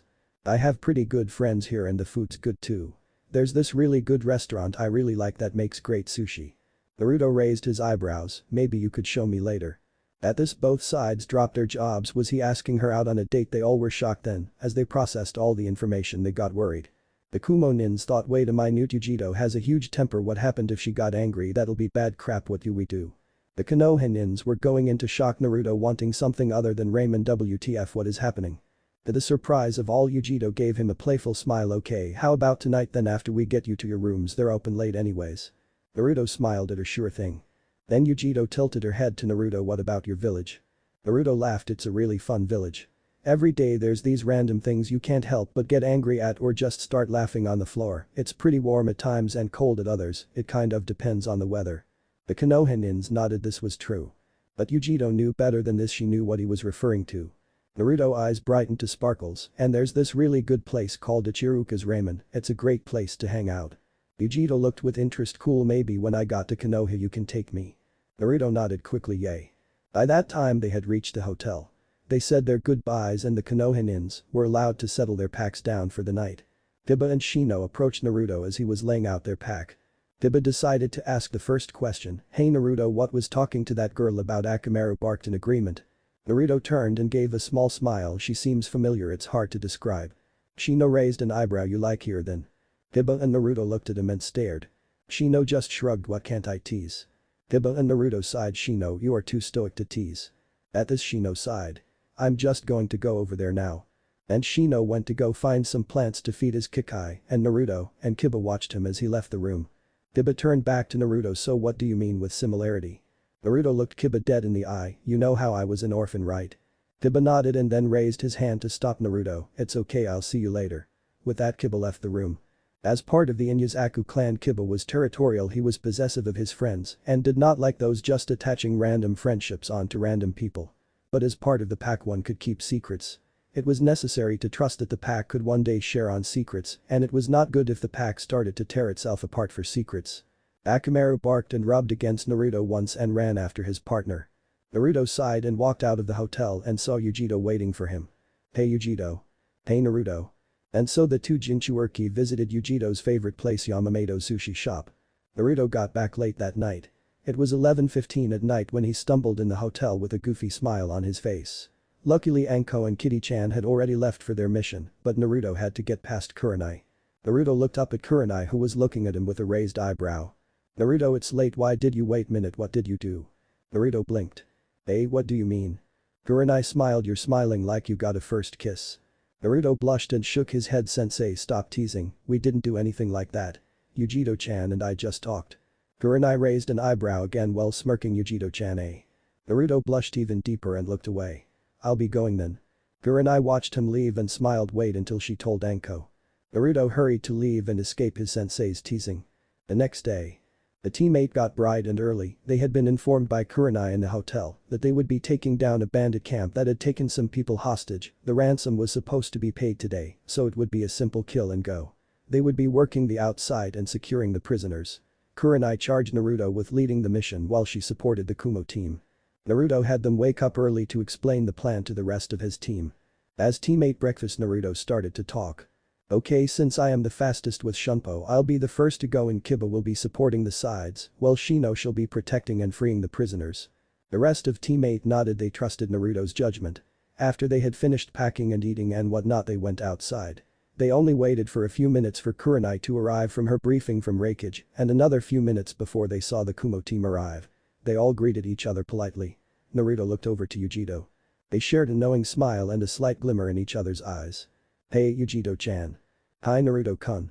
At this both the sides raised an eyebrow. Kun-chan. Both Yujito and Naruto looked around wondering what they were talking about. Samui was the first to recover. Come on, we have a bandit camp to destroy.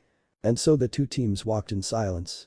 Naruto looked over to see that Karui and Amoy both had katanas strapped on their back. Puzzled at this, Naruto asked Karui-san, Amoy-san, you practice kenjutsu? Amoy looked at him and nodded. We were taught by Killer Bee Sensei. Naruto nodded. He had heard about the other Jinchuuriki who had taught the team and was also teaching Yujito. Yujito had told him about her life here in detail, and so did Naruto's at his own. And the journey continued with the two teams asking each other questions. At first it was uncomfortable being with different nins who were asking you questions like an interrogation, but as they got more into it, they forgot their differences and started responding as if they were simply from the same village but didn't know each other. To the Jounins it was nice to see the generation after them bonding. But they had to stop, for it was time to start the mission. Kurenai called out, Naruto, Kiba, Shino, it's time, move into your position. Immediately teammates stopped talking and nodded. Silently they each ran off into the distance of the shrubbery. They were positioned there so when the distraction was ensued by Kurenai and Team Samuel, Naruto's group could move in. Naruto looked out from his position and examined the bandit camp. There were a group of 20 bandits milling around a fire and another 8 guarding a large tent, their target. 10 minutes later Kurenai and Team Samui or Team A struck. Team A had did a great job in the first strike. They took out 8 of the 20 bandits with well-placed kunais.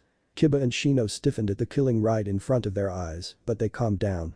They knew this was the life of the shinobi path of a killer. Team A drawed them away quite quickly. Some of the bandits guarding the tent also went to help, so there were only 5 left at the camp. "Okay, I'm going in," Naruto whispered. Naruto shunpo'd forward and struck the closest man in his stomach, sending him skyrocketing back against another man. Naruto didn't stop there. He shunpo'd again and struck another bandit in the face. Naruto turned and saw that the 2 bandits, now lined up, were starting to charge with their weapons. Naruto immediately took out a kunai and shunpo at a small distance and stabbed the bandit farthest to the left in the gut. After Naruto spun and stabbed the man in the neck.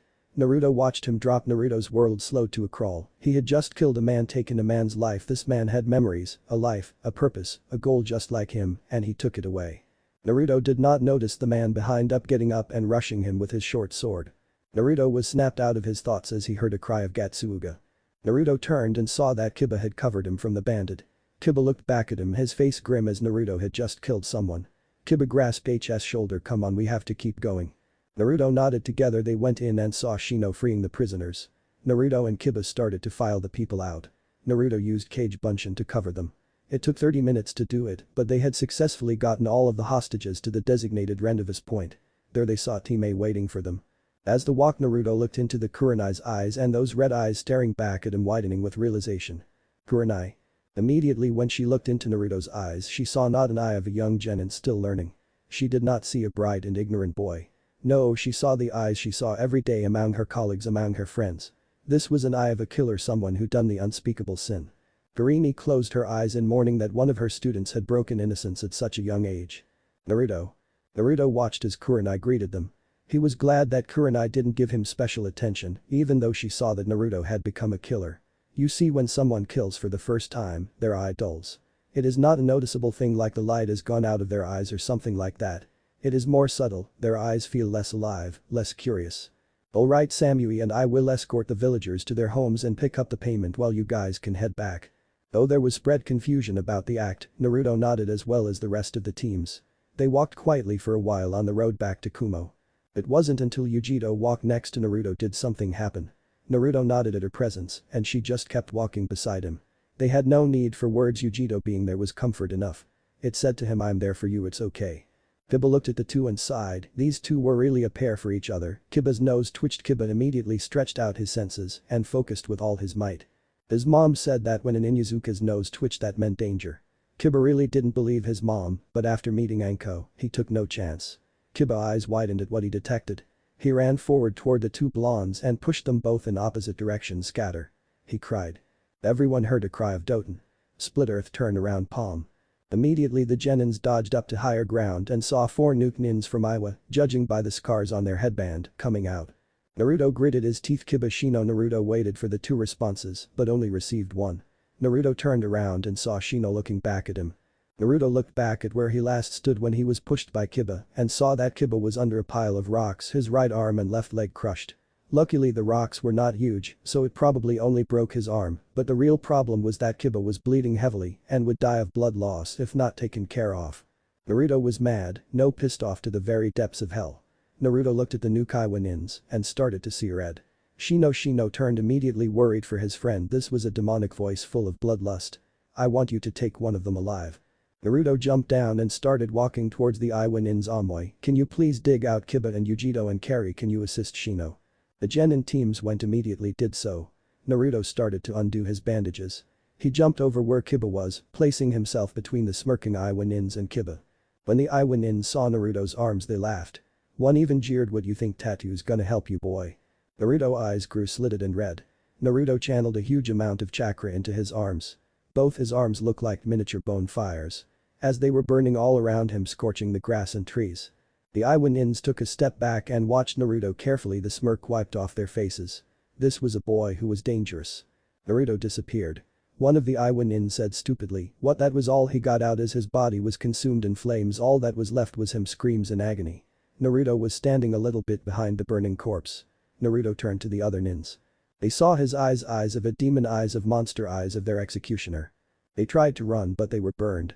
Naruto looked at the three fires they were burning, their blood evaporating from the flames, their ashes would remain on the ground to nature the plants. Naruto looked up at the sky. He understood now why he had to kill to protect his friends, to make sure no one got hurt. Naruto closed his eyes and took a deep breath, though he took in smoke from burning corpses, though he took ashes from burnt skin, though he took the smell of blood. Naruto took his new resolution. Naruto looked over to his team. Shino was tying up the last of the Iwa nins. He had a cut forehead but otherwise fine. Amoy had finished digging out Kiba, who was laid out on the ground, and wrapped up his wounds. Akamaru was whining near his master's head. Carrie had several cuts on her arms, but they were shallow. Yujito was sweating but otherwise looked fine. She was reading a scroll she had pilfered from the Iwa nin pack. As she read it, her eyes got wider and wider. She yelled out.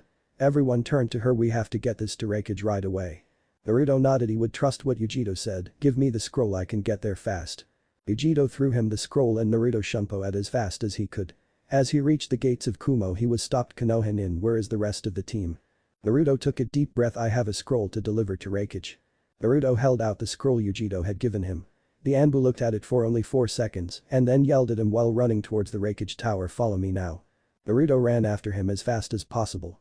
They entered the Raikage's office at a new record.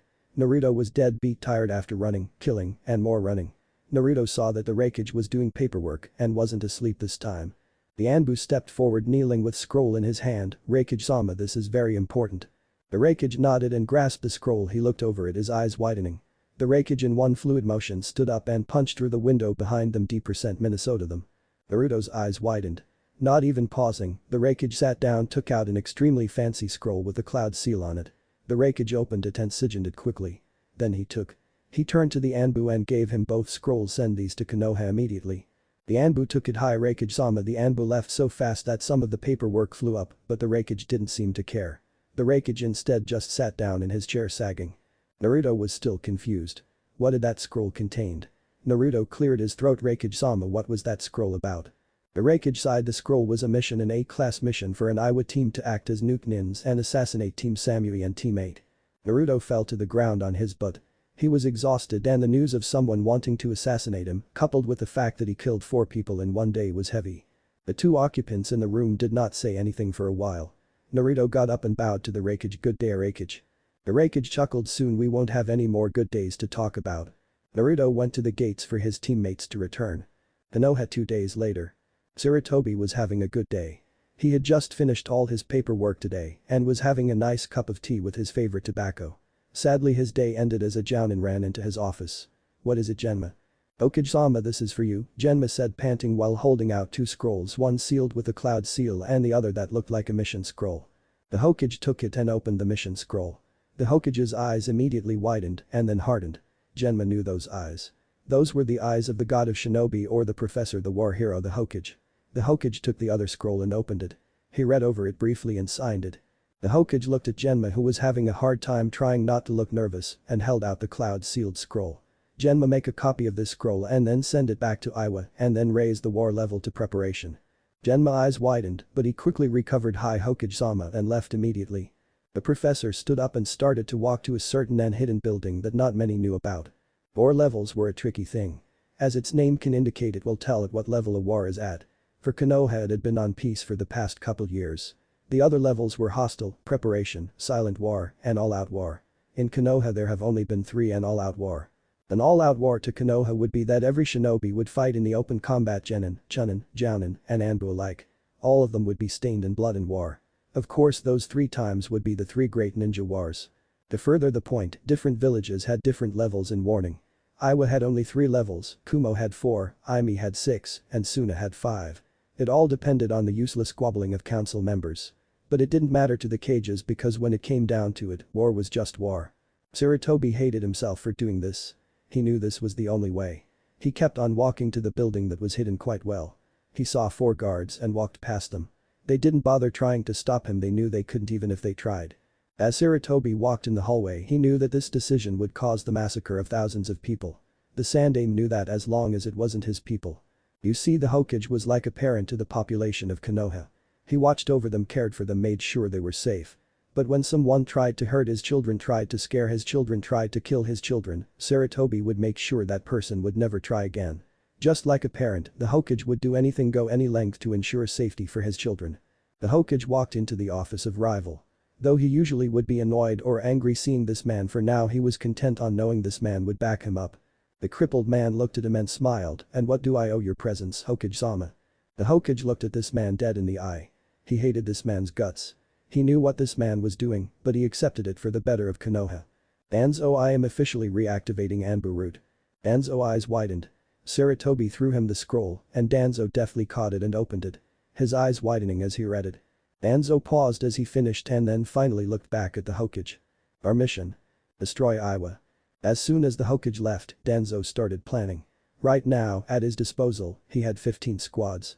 In about half a year he would have 20 more, but if he upped the regiment he could have 30 more. He mulled over the possibilities of Iwa attacking and what they would attack with.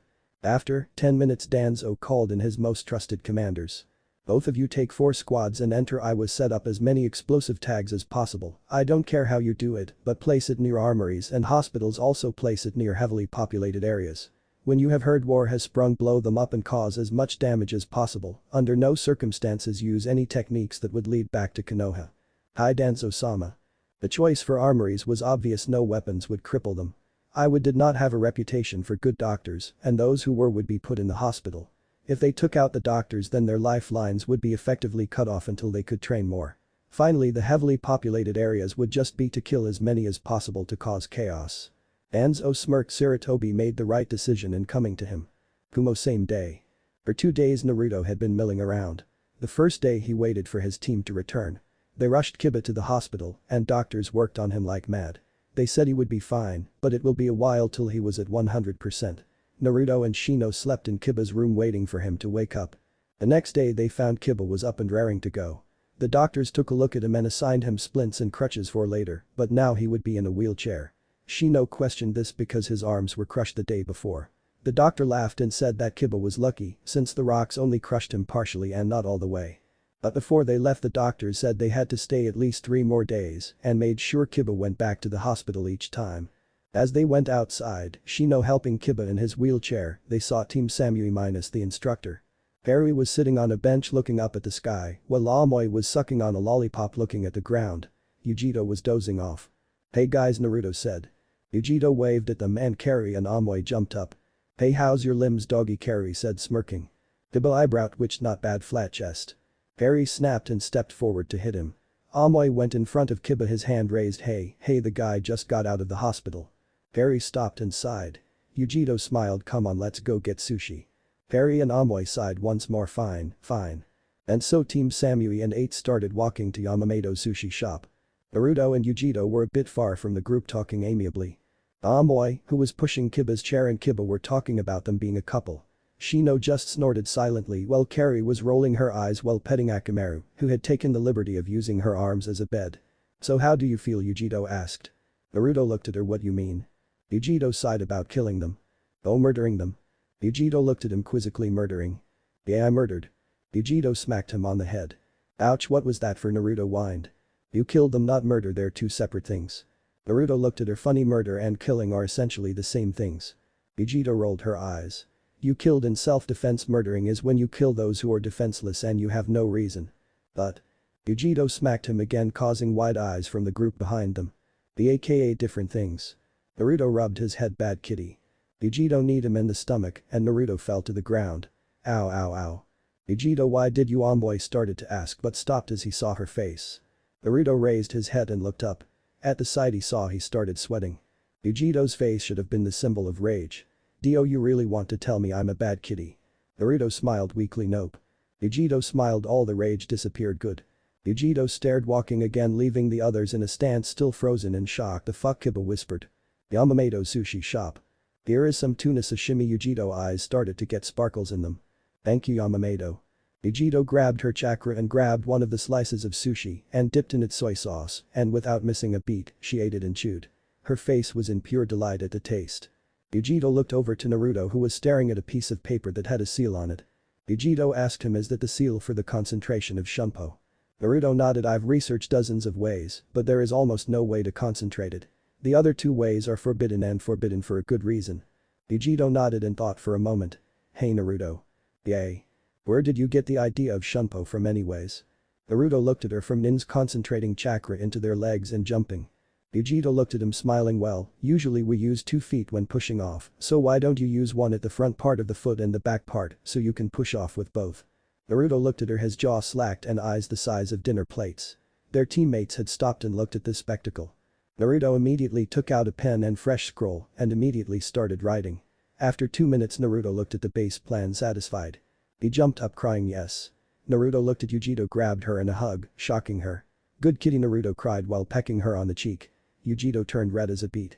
Kiba smirked and Shino raised his eyebrows while readjusting his glasses. Carrie and Amoy stood up, wide-eyed. Finally Naruto let go, doing a victory dance while Yujito was still beet red. Suddenly Naruto flew out the doors of the Yamamoto with a red mark on his cheek. Yujito yelled, "Don't call me kitty," still beet red. Kumo Gates. The next day Samui and Kurenai had finally returned with a wagon full of items.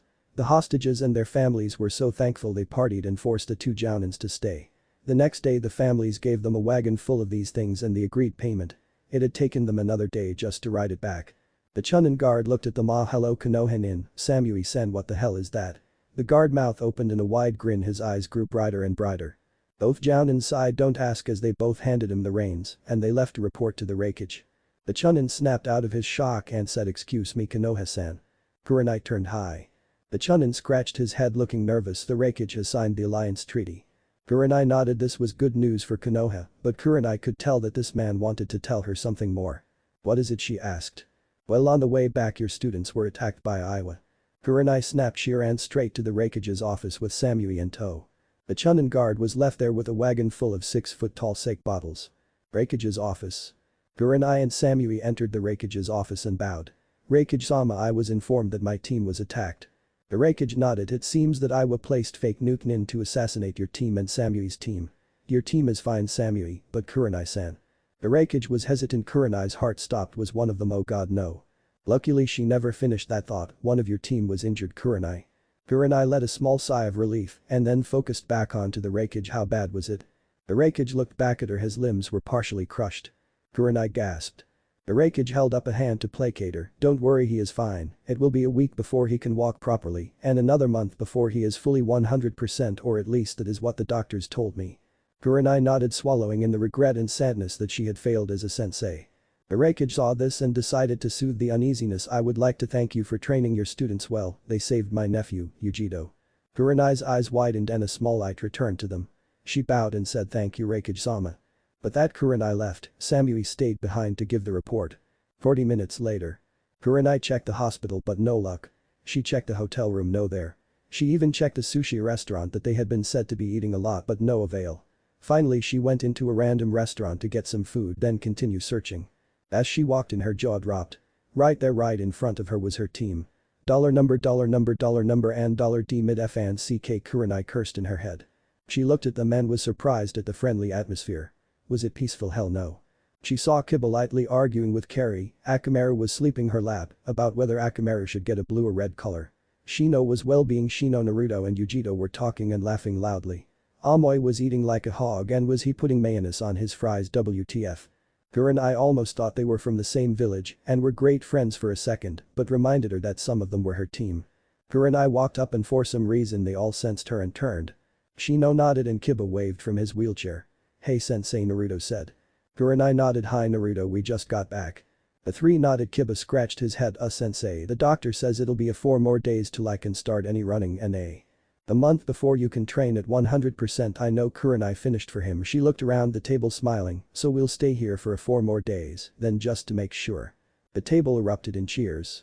Kurenai had to apply chakra to her feet to stay upright at the oncoming horde of hugs.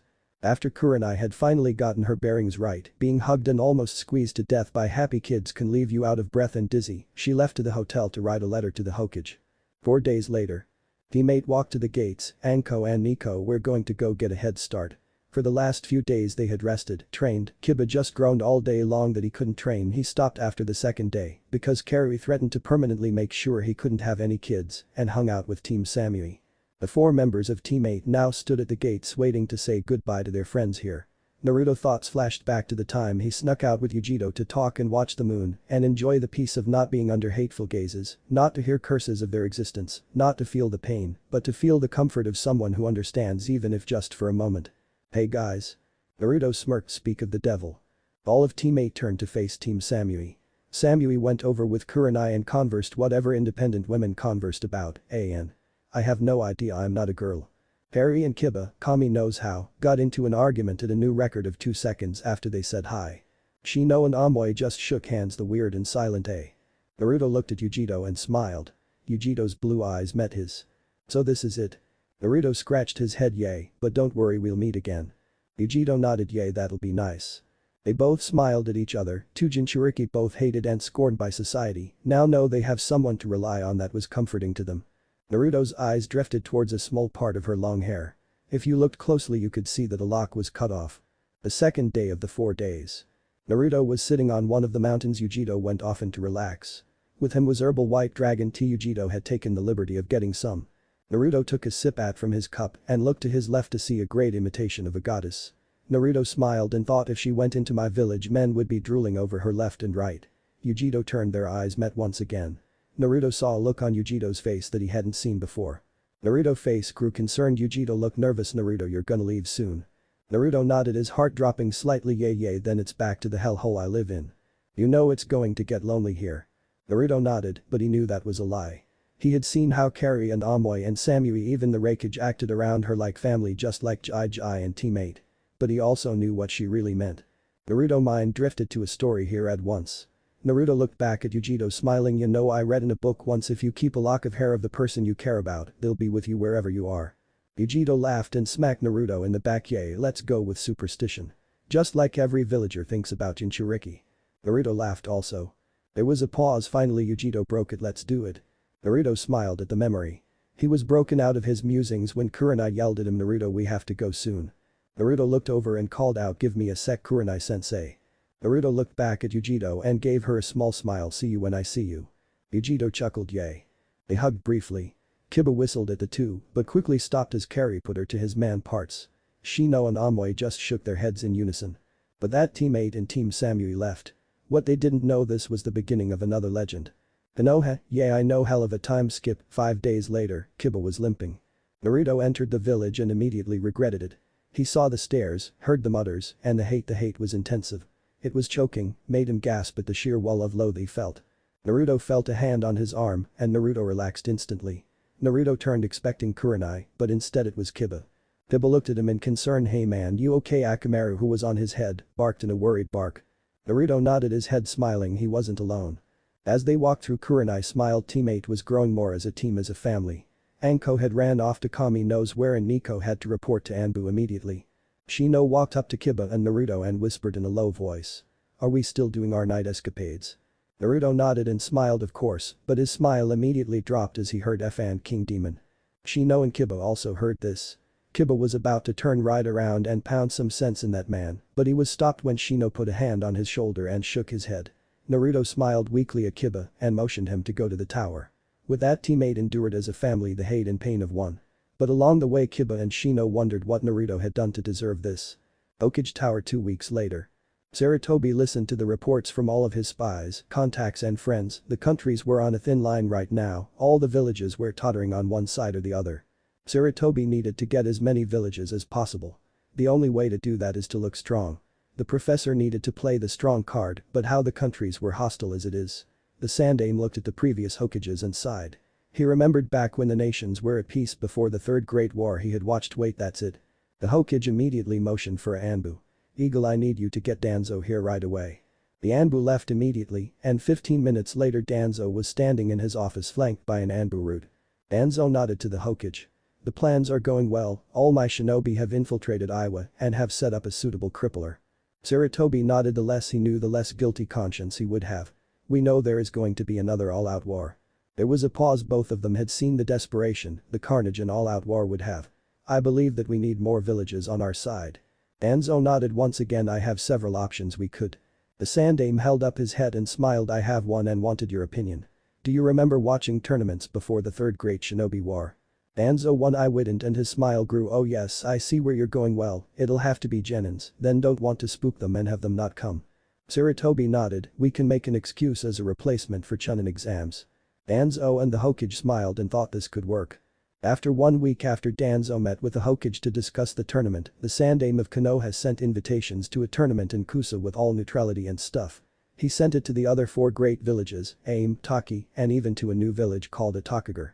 As Danzo had predicted in their discussion, a month after that Kusa declared it was breaking off from Konoha Alliance to hold the tournament. Konoha wouldn't need that weak village anyways. With Kusa's declaration the other cages sent in their acceptances and that the tournament would place in 4 months so that Genins can prepare. Now the Hokage thought who to choose. Training Ground 27. Teammate was waiting for their senseis who were getting briefed by the Hokage. Naruto was busy scribbling like mad on his scroll. Checking and rechecking. Akamaru was lounging in a tree while Kiba was doing some exercises to stretch his limbs. Though his body did heal, the doctors said he should keep stretching continuously. Shino was relaxing in the shade of tree. Naruto sighed and scratched his head in frustration. Dang it, I can't see how to adapt it to the hands. Arggh. With that Naruto started ranting and yelling about seals and their adaptability.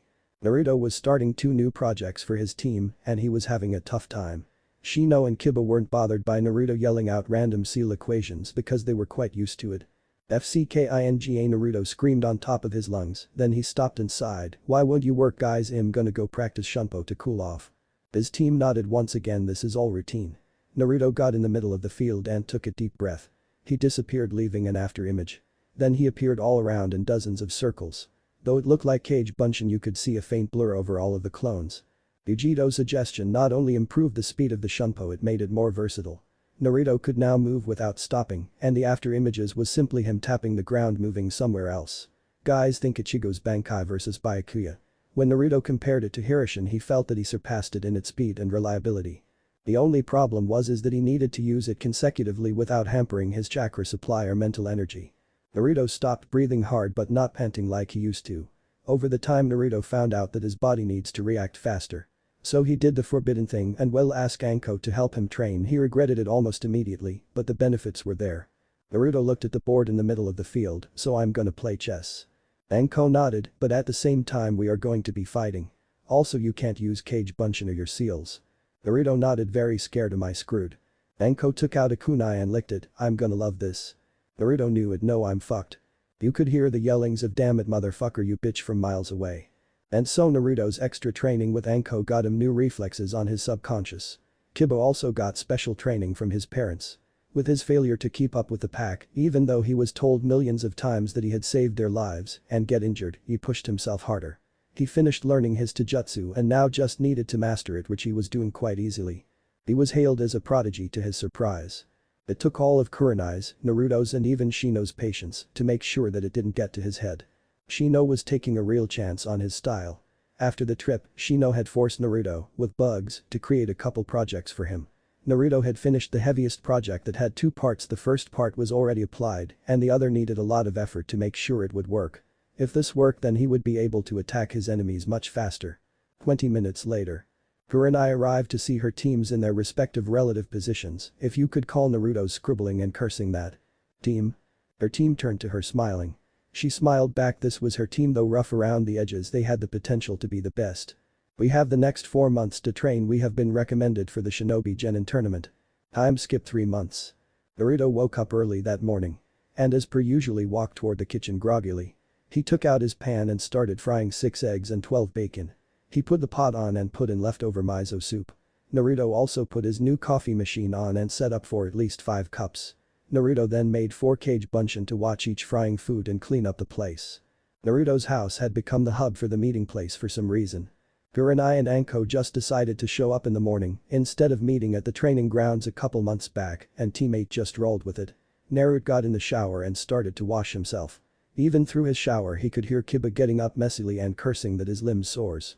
He even sensed Shino getting up and going to the window to let out his kikai so they could get some food from plants. Naruto got out of the shower and put on his clothes. He reapplied his bandages and walked out. Kiba brushed past him muttering something about bad chicken. Naruto just shook his head and saw that the Cage Bunshins were serving the plates. Naruto sighed and walked towards the door and braced himself. There was a light knock on it. Naruto reached and opened the door. Wham! The door was opened so fast that it made Naruto smash against the wall. Naruto heard the call of his psychotic sensei Brad. I smell food. He also heard the voice of his more reasonable sensei Anko. It's in the middle of the morning. Naruto got up and shook his head.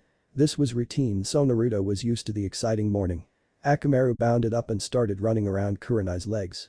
Naruto looked at them and nodded. Breakfast is ready, he said in a tired voice. Anko and Kurenai raised an eyebrow and followed him into the kitchen. Anko questioned Naruto, what's up with you?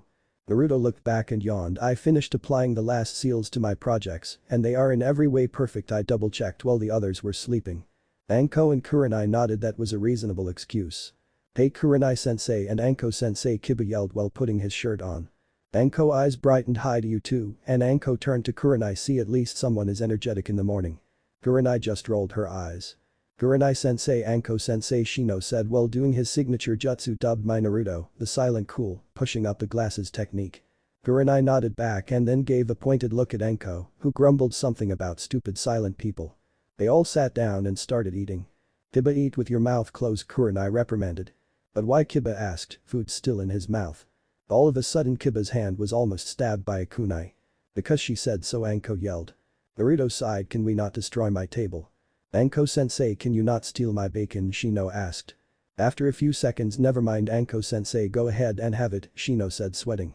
Brat, refill on coffee, Anko yelled. Edit yourself, Naruto yelled back, frying getting the miso soup. A few seconds later, F and CKINGT and MMIT, fine, I'll get your D and Minnesota coffee, Naruto said while limping to the coffee machine. Kurenai snuck Amakara a piece of her bacon. A few minutes later Kiba did the same thing. A few minutes later Anko gave Akamaru some of her egg. A few minutes later Naruto gave Akamaru a whole sliced bacon. A few minutes later Shino gave Akamaru the rest of his miso soup. The very satisfied Akamaru smiled under the table. Humans were so easy to use. Can you help me with the plates, Kurenai-sensei? Naruto asked. Sure, Naruto, Kurenai said, collecting the plates. Wait, give me a sec, Kiba said. Kiba grabbed all the plates and then put them in front of Akamaru, who licked them all. The occupants of the room, except for Kiba, eyes all widened. The plates were all licked clean. Well, that helps, Naruto coughed.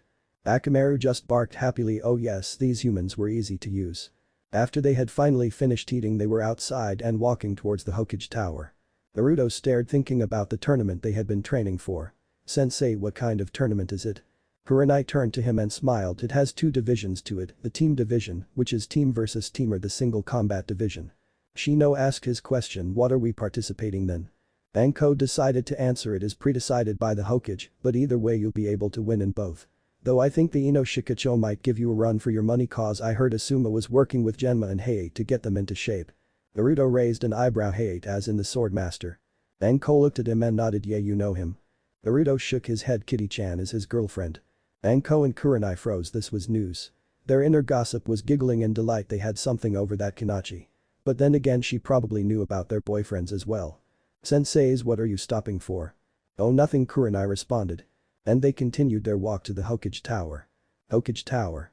As Team 8 entered the room, they saw three other teams. Team 10 and Team 7 were present, and another team. The Hokage smiled at them. Come in, we were about to start the briefing. As they entered, they stared at Kakashi. Hey Jai, why is Kakashi early? Sakura screeched at him. Naruto, Baka, don't disrespect the Hokage. She made to hit him, but it was blocked quickly by his bandaged hand, and immediately another hand went to kunai. Luckily Naruto stopped himself from drawing it. Sakura noticed his arms. Hey, what's with the bandages? Naruto smiled. It's a testament to my hard work. Yasha boy from the other team said it is great to see another person ready in the ways of youth. Naruto stared at him. Were those eyebrows real? Naruto shook his head to get himself out of shock and held out a hand. My name's Uzumaki Naruto, pleased to meet you.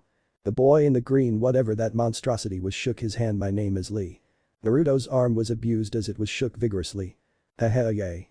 Ahem, the Hokage coughed. Immediately Naruto broke free and faced the Hokage. It was all business now. I am sending you all to the tournament. Team 10, you will be participating in the team unit. I hope you live up to your parents' legacy. Team 10 nodded and Ino yelled, of course, Hokage-sama. Naruto looked them and raised a surprised eyebrow. It seemed the Team 10 had put on some muscle. Naruto saw that Ino and Shikamaru had developed a firmer frame, and Choji was more solid. He also noticed the relaxed presence they had around each other, just like Team 8 had. Team 9, Naruto assumed that it was Lee's team. I am sending you also on the team division. The leader of the team looked uneasy. Naruto just looked at the team leader right now and stared. Shant. Let's not go there, shall we? The Hokage noticed the something wrong guy. I nodded and said in a serious tone that surprised his team and the Jounins in the room, is my team not youthful enough to participate in the singles tournament? The Hokage shook his head and sighed, my advisors influenced my decision. I nodded, he understood what happened.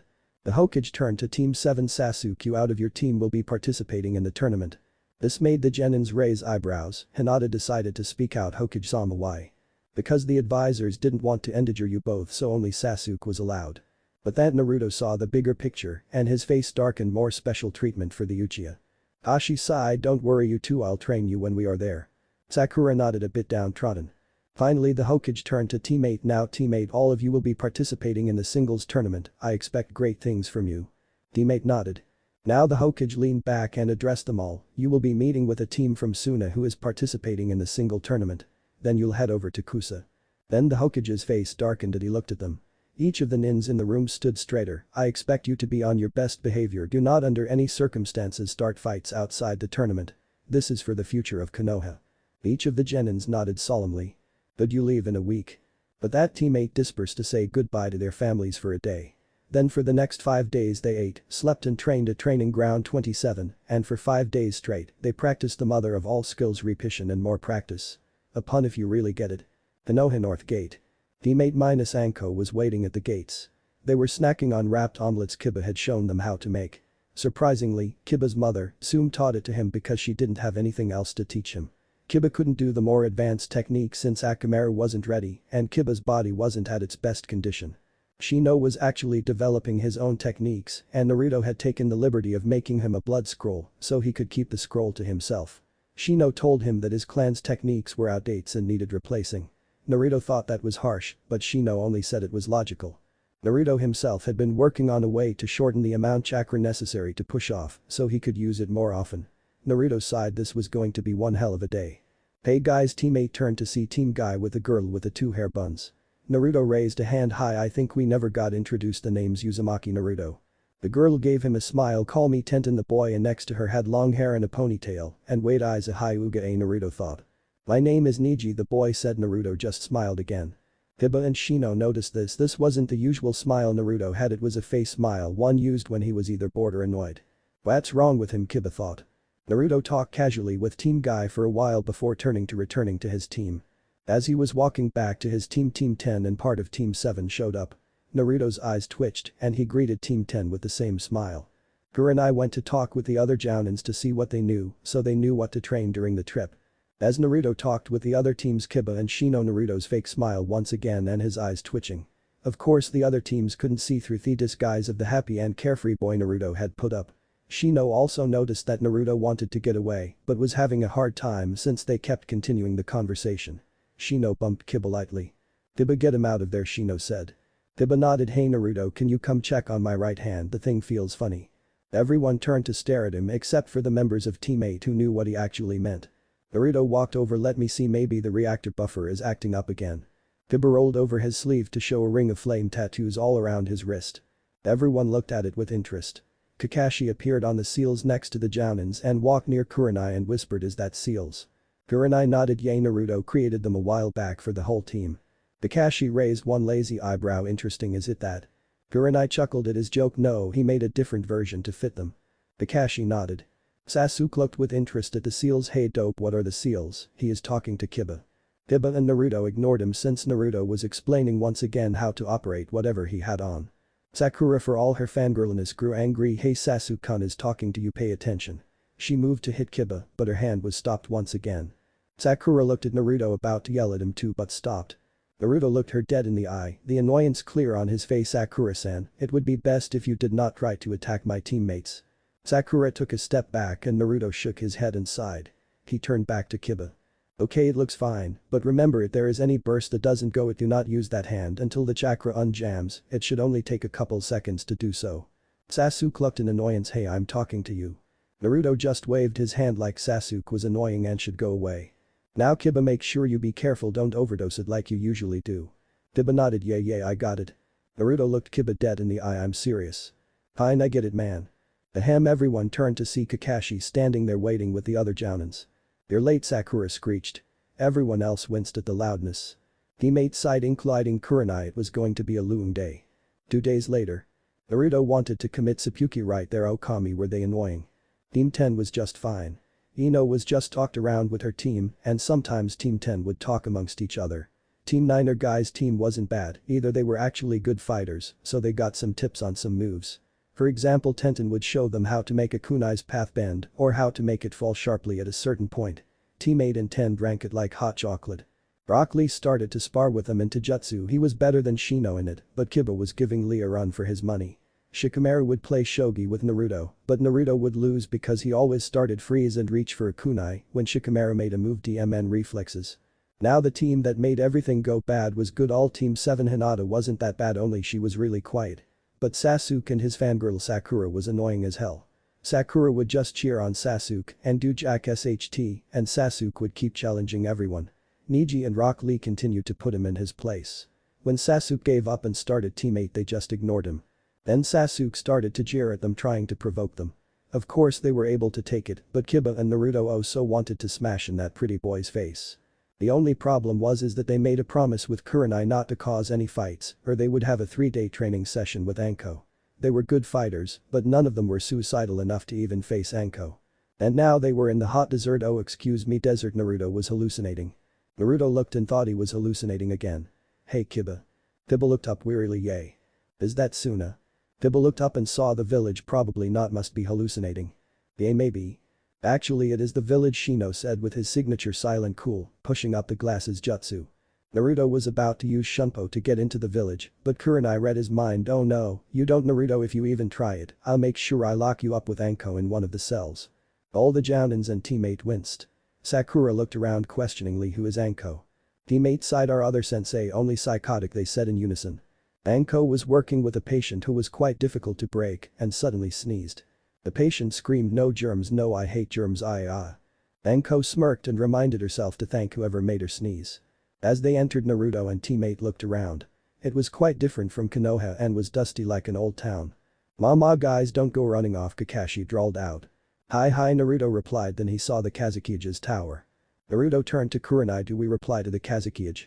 Kurenai nodded. He'll give us our room and the team we'll be traveling with. Kazukiyage tower. Konoha's team entered the tower. Team 8, who had more experience with foreign cages, bowed in respect. Team 9 and 10 followed suit, but Team 7 remained oblivious. Kurenai decided to step forward. Kazukiyage-sama, we are from Konoha. The Kazukiyage raised a hand. I know. He then took out a note and passed it to Kurenai. This is where you will be staying and I'll let you meet my team. Come in, the Kazukiyage called out. And entered 3 genins not much older than Gaara. The first one to enter was wearing a hooded outfit with some makeup. Naruto didn't judge, everything paled when compared to Lee's and Guy's getup. He had a pack on the back which suggested he was a puppeteer. Teammate had researched heavily on all the Kentaire's nin types. The second was a blonde with 2 piggy tails. She had a battle fan on the back suggesting she was a wind user. Finally, the last one was the red-haired boy with a tattoo with the kanji love. Naruto looked over him carefully and zeroed in on his eyes. He could usually find something about a person through their eyes. Naruto froze as he looked at his eyes. Though it seemed that the boy was staring at them, he wasn't looking at them directly. This red-headed boy was afraid what he might see in their eyes. It was so similar to Naruto's eyes a long time ago. Naruto knew this pain. He had seen it once when he was young. He saw it in his mirror as he was washing his face. This is the Kazukiyage, started Gaara. Naruto looked into Gaara's eyes and he stared back into them. There was no hostility, no bloodlust, just curiosity. Just interest in what was before them. Was it a mystic force that made them suddenly interested in each other? Was it some kind of act of kami? Who knows, but one thing we're sure: what happened next would be very strange. Naruto watched as Gaara allowed a swirl of sand to travel towards Naruto. It was invisible to everyone else in the room, but Naruto knew this feeling. It was yakai. He had felt this chakra, so foreign yet a part of him, every time he used his flaming skylark seals. It held malevolence, anger, and power, so much power. Gaara's hand reached Naruto's backhand and pressed against it. Naruto's eyes widened slightly as he understood what was going on. Are you like me? The sand wrote against Naruto's palm. The sand would press against Naruto's hands, forming letters. Naruto closed his eyes briefly and then opened his eyes quickly. Only Gaara saw what Naruto's eyes had become. They had become red. Naruto blinked once more and his eyes turned back to their regular shade of blue. Gaara's heart was now in his throat. He had this tingling feeling. It was so different. So strange. What was this feeling? No, he had felt this before, but when was that? It was so long ago. This interaction had taken only 14 seconds and no one in the room other than the Jinchuriki came about it. They had made their greetings and all the nins left the room. Naruto walked slowly with his team towards the hotel. Kurenai had noticed that Naruto was very silent, way too silent. What is wrong, Naruto? Naruto looked up with a pensive look. I am going to go out for a while, Kurenai-sensei, I have an acquaintance to meet. Kurenai nodded slowly, she trusted Naruto to not do something stupid. With that, Naruto disappeared. The next day. Naruto once again returned late at night, though the other teams looked at him strangely, the teammate didn't bother because he usually did that. As the Konoha teams waited at the gates for a couple minutes before they saw the Suna team. Their Jounin instructor Baki was leading them. Naruto waved and to the surprise of the Suna teams, Gaara nodded back. Naruto nodded to the other two. Temari right, Naruto pointed at the piggy-tailed girl and nodded. Naruto turned to the puppeteer Kankuro. Kankuro nodded, a bit confused about how he knew their names when he wasn't introduced. Baki cleared his throat. Come, let us go before the sun gets really hot. The teams nodded and they started to run forward. 3 days later. They were finally out of the desert. Gaara had been more open, well, in Gaara's terms, because he didn't open his mouth just to tell you he wanted to kill you, which was scary as hell to the Suna team. He answered questions politely and not once threatened to kill anyone, which really creeped everyone out. When Sasuke asked for a fight, Gaara politely declined. When Sasuke tried to ask again, Kakashi stopped him and made him shut up for the rest of the trip. Naruto introduced the Suna team and the teams became friends. When Shino started asking about the puppet mechanics, Kankuro took out a manual scroll which showed the basic inlays. Naruto admitted the puppet was extremely complicated and it was only one part of true puppet show.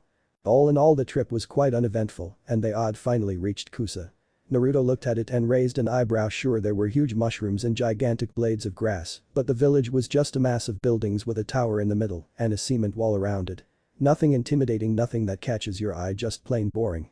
Hell, even Konoha had the mountain, Suna had the small pocket of lakes, and Kumo had high mountain ranges with buildings attached to the side. These things made the village look impressive, but this place was just boring. They walked in and were greeted by 2 Kusa Chunins.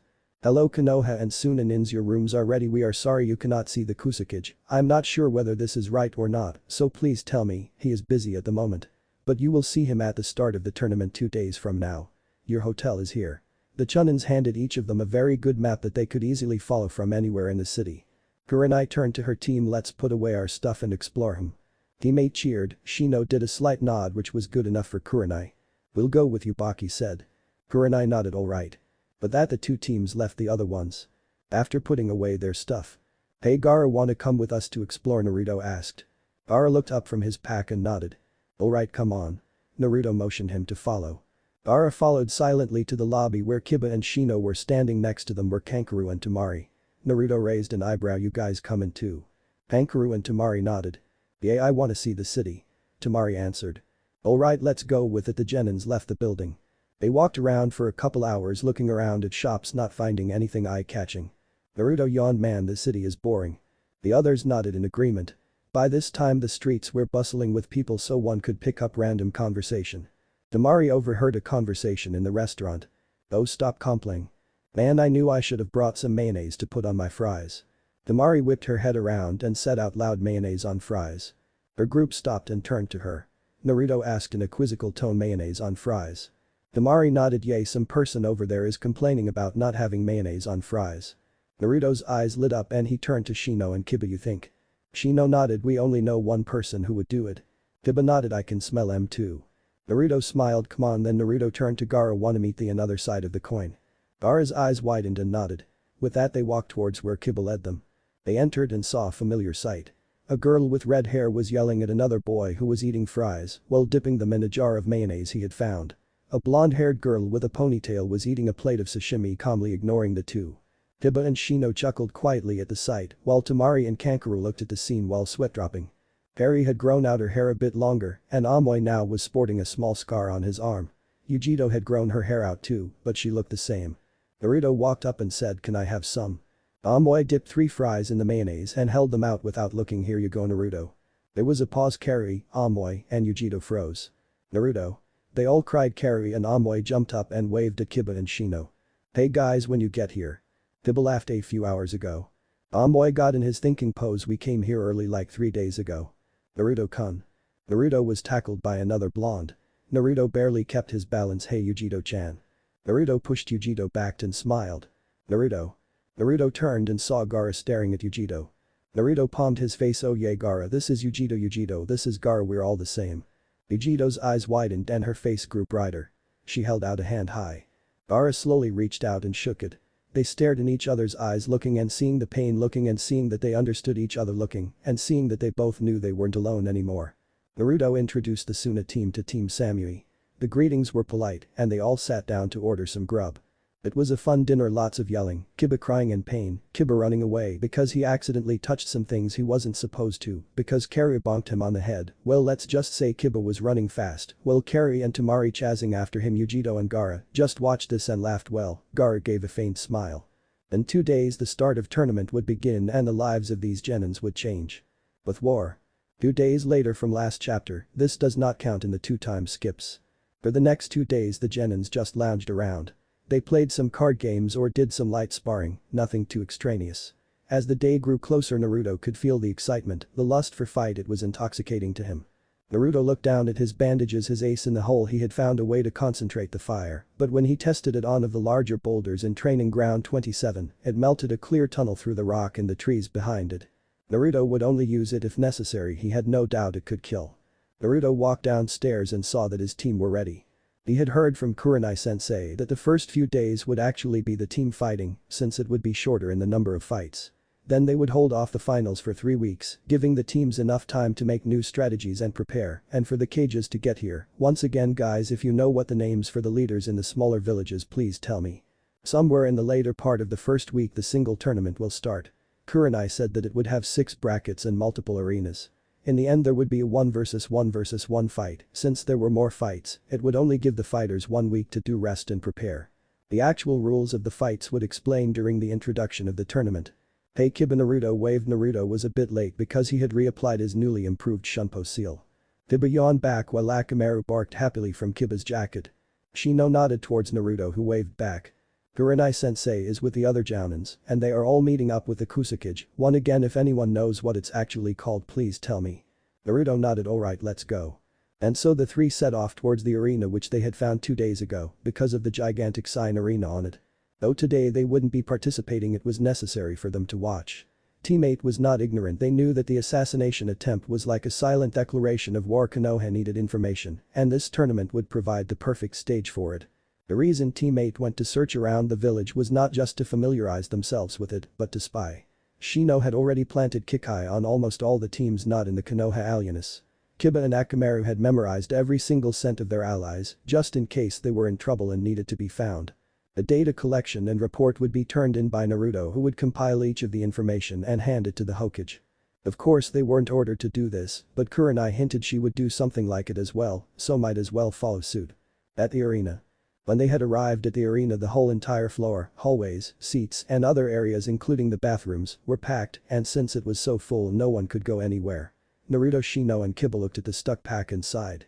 Luckily for participating shinobi there was a special viewing area for them. Sadly with all these people it would be impossible to get to the other side, maybe they should have woken up earlier. Naruto looked at Kiba who looked at Shino who looked at the side of the wall. And so people in the bathrooms, seats, hallways and floor watched as Team 8 walked on the side of the wall to get to their destination. Half an hour later. As Naruto looked from the Konoha Shinobi Lounge, Naruto had to admit he was impressed.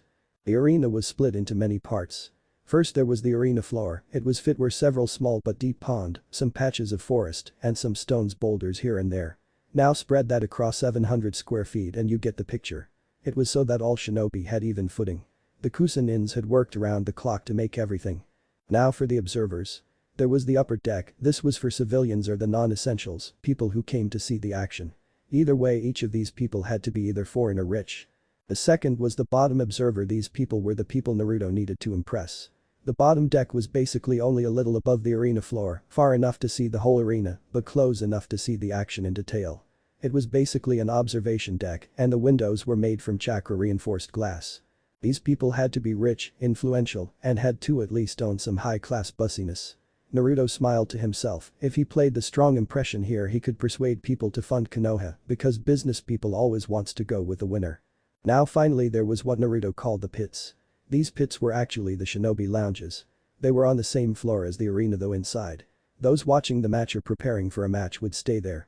Each pit was separated and had jounins guarding each pit.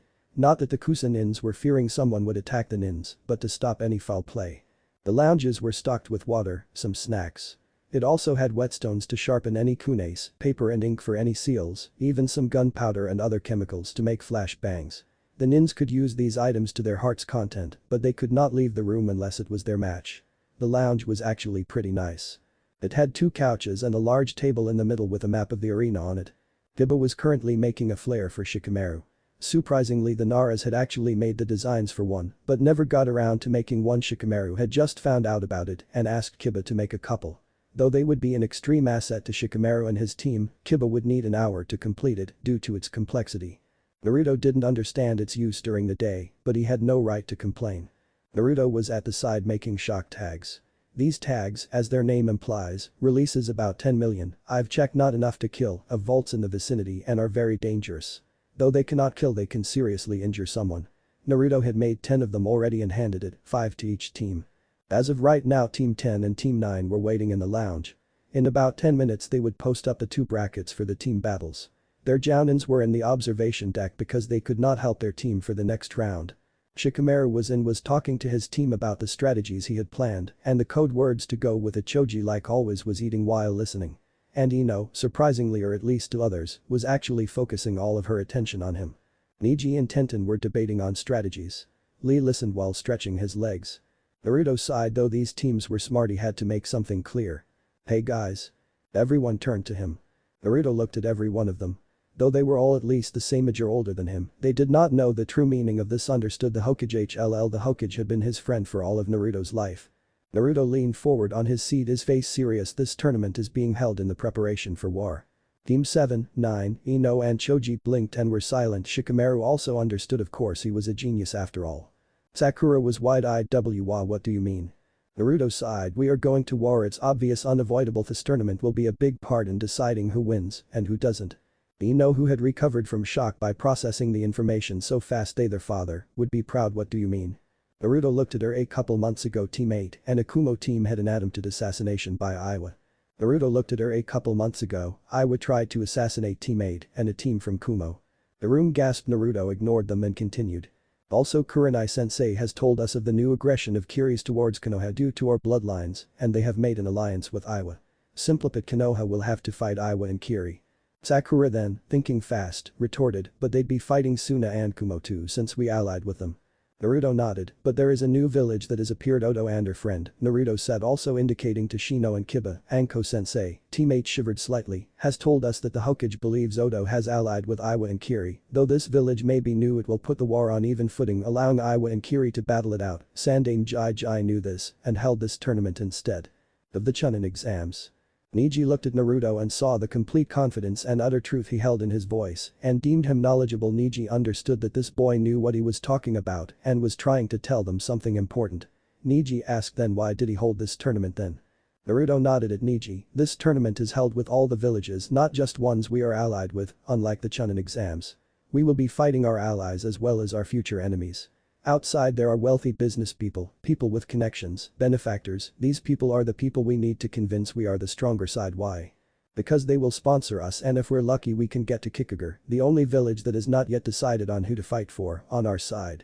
There was a silence. The information that they were now going to be the tools to start a war was reassuring.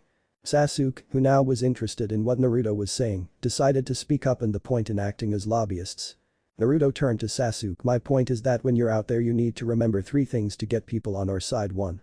Follow the rules so we won't look bad, and even if you lose don't retaliate, we want to show we have honor. 2.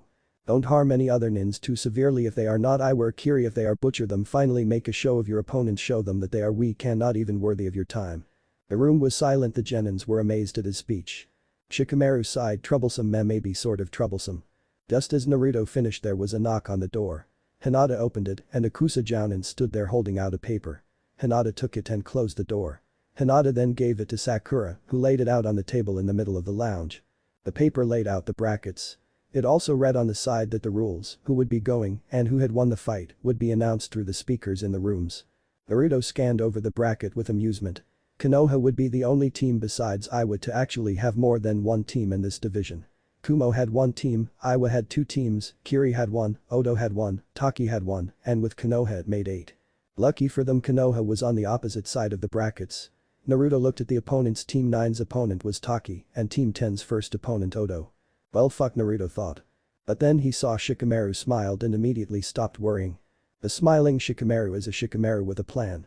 Naruto looked back at the sheet and wondered how many would be in the singles tournament.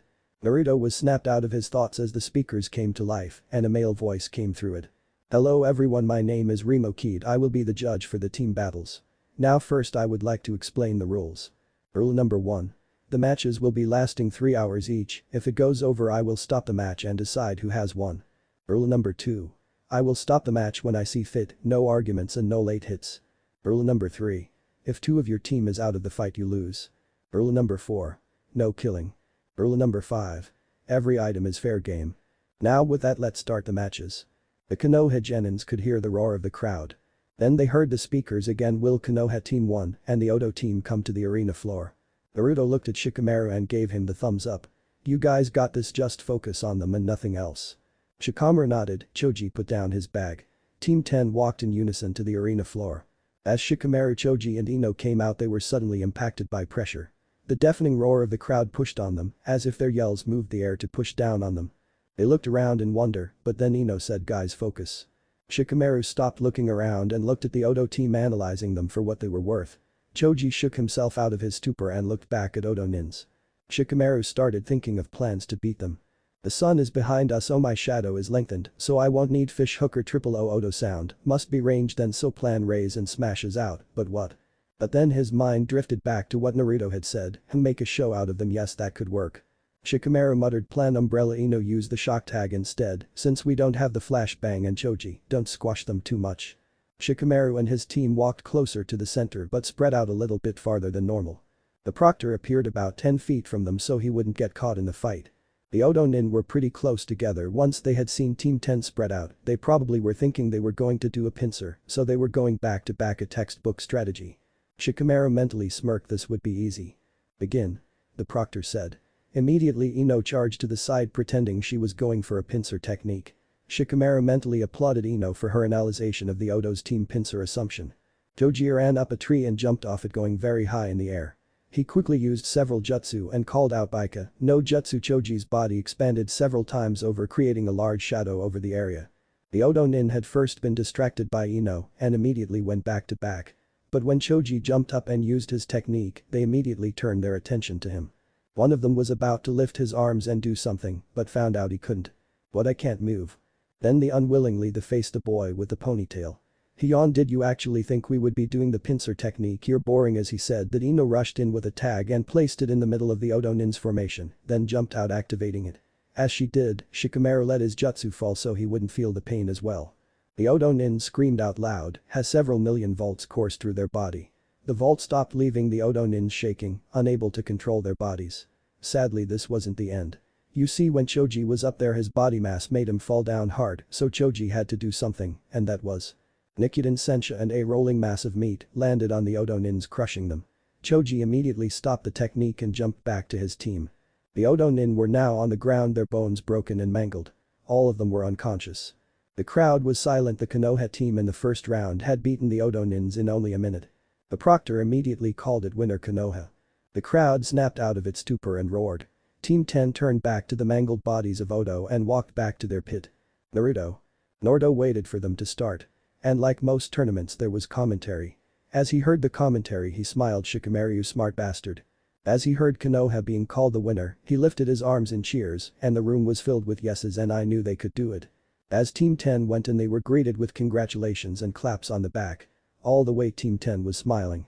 The rest of the matches went a lot slower, taking up almost all of the 3 hours. When it was finally Team's 9 turn, it was around 7 o'clock at night. And of course Team 9 fought Taki and they beat them. But the more important part of the day would happen with Naruto and the Jinchurikis. An hour later. It was late and Naruto along with Gaara and Yujito were going around looking for food. Naruto said no to sushi and Gaara said no to ramen and Yujito said no to barback, so they were walking around in search for food. Then Naruto saw a small shop that was for some homegrown food. Naruto pointed it out to Gaara, who shrugged. Then Gaara used his sand to drag Yujito into the shop. Inside they smelt warm bread and some hot soup with a nice and cozy atmosphere to it. Naruto looked over and saw a Taki Nin sitting all by herself. She had light teal hair and orange eyes. She had dark skin but a bit lighter than Carrie and Amway. Was waiting for food while reading a small book. Naruto looked at Yujito and thrust a thumb in the direction of the girl. She shrugged and they walked over. Gaara grudgingly came along. As they approached her she stopped reading and looked up. Naruto smiled and said yo. The girl nodded. Hi, what do you want? Naruto scratched the back of his head. Do you mind if we sit with you? The girl shrugged, looked away, and muttered like anyone would want to sit with me. When Naruto heard it he immediately looked in her eyes. Naruto was very good at reading people and expressing his emotions with his eyes. He could give a paragraph of emotions with his eyes. Naruto continued to look into her eyes as he, Gaara, and Yujito sat down. Naruto held out a hand. She looked at it and stared and then looked at Naruto. The name's Uzumaki Naruto, this is Sabaku no Gaara, and Yujito Nai. Naruto motioned towards them as he told their names. She chuckled and Naruto raised an eyebrow. She shook his hand. The name's Fu, and don't worry I'm not laughing at you, just coincidence. What coincidence? Naruto asked. Fu threw him the book she was reading. Naruto looked at the title Tale of the Gutsy Ninja. Naruto raised an eyebrow at it. He flipped through it and as Fu said the main character was named Naruto. The waitress came and Yujito ordered for them. Naruto was still looking at the book and Fu was taking a couple sips at her soup. Naruto chuckled. Yay, coincidence. Naruto gave back the book and Fu took it. Naruto looked her in the eyes once again. It wasn't like theirs, not like the Jinchuriki he had met so far. It didn't hold the pain of being abused or hurt, but it did hold a pain of loneliness, it did hold the pain of knowing that you are not human, that you will never be human. So different and similar, Naruto thought. Naruto decided he might as well try to confirm his growing suspicions. How do you like your village, Fu? At this Yujito's and Gaara's eyes widened. He had asked the same question to them because they were. Fu thought about it a bit. It's a bit cold at times as expected by living at a waterfall, but it is really peaceful once you're by yourself just listening to nature, not people. Because you are different, Naruto interjected. Fu's eyes widened and then glared right at Naruto. What do you mean? She said, her hand reaching for her kunai. Naruto leaned forwards. What if I told you I am different as well? Fu laughed. You can't be the same different as me, human. What if I told you I wasn't human? Fu stopped laughing and glared at him. Fine, then answer me this, what do you hold? Naruto smiled. 9. Fu shocked. She didn't think he would answer the question. She thought he would answer something totally wrong, but then no, it was too good to be true. Fu recovered her control and motioned towards the other two. What about them? One, Gaara said clearly. Fu, Yujito said right after. Fu sighed and put her elbows on the table, letting her head fall into her hands. You know how hard this is for me to believe. Naruto sighed. Yay, for the first time you know now that you are not alone in this world, that someone understands, but also bear your pain. It's an overwhelming joy and sadness as well. Fu nodded. She had no doubts now they were telling the truth. Fu looked up and cleared her throat. Let me introduce myself. I am Fu, adopted daughter of Hyson the Takakage. 7 of Demons. Naruto leaned back and smiled. It's surprising I feel more at peace at now than I have compared to the rest of my life. Fu laughed. You don't say. And so the Jinchuriki talked amongst themselves like old friends wanting to catch up on the long years. Friends who believed in each other, friends that held each other's dearest secrets. Skip 3. The next 2 days Team 10 dominated the team competitions. They had won all the way to the finals. Their combinations and use of items in their possessions was compared to the level of the original Ino Shikacho formation. It was breathtaking. Sadly Team 9 wasn't so lucky. They fought against Iwa in the semi-finals and were defeated when Lee was received a gut wound and Tenten was knocked out by a flying tree due to an explosion tag.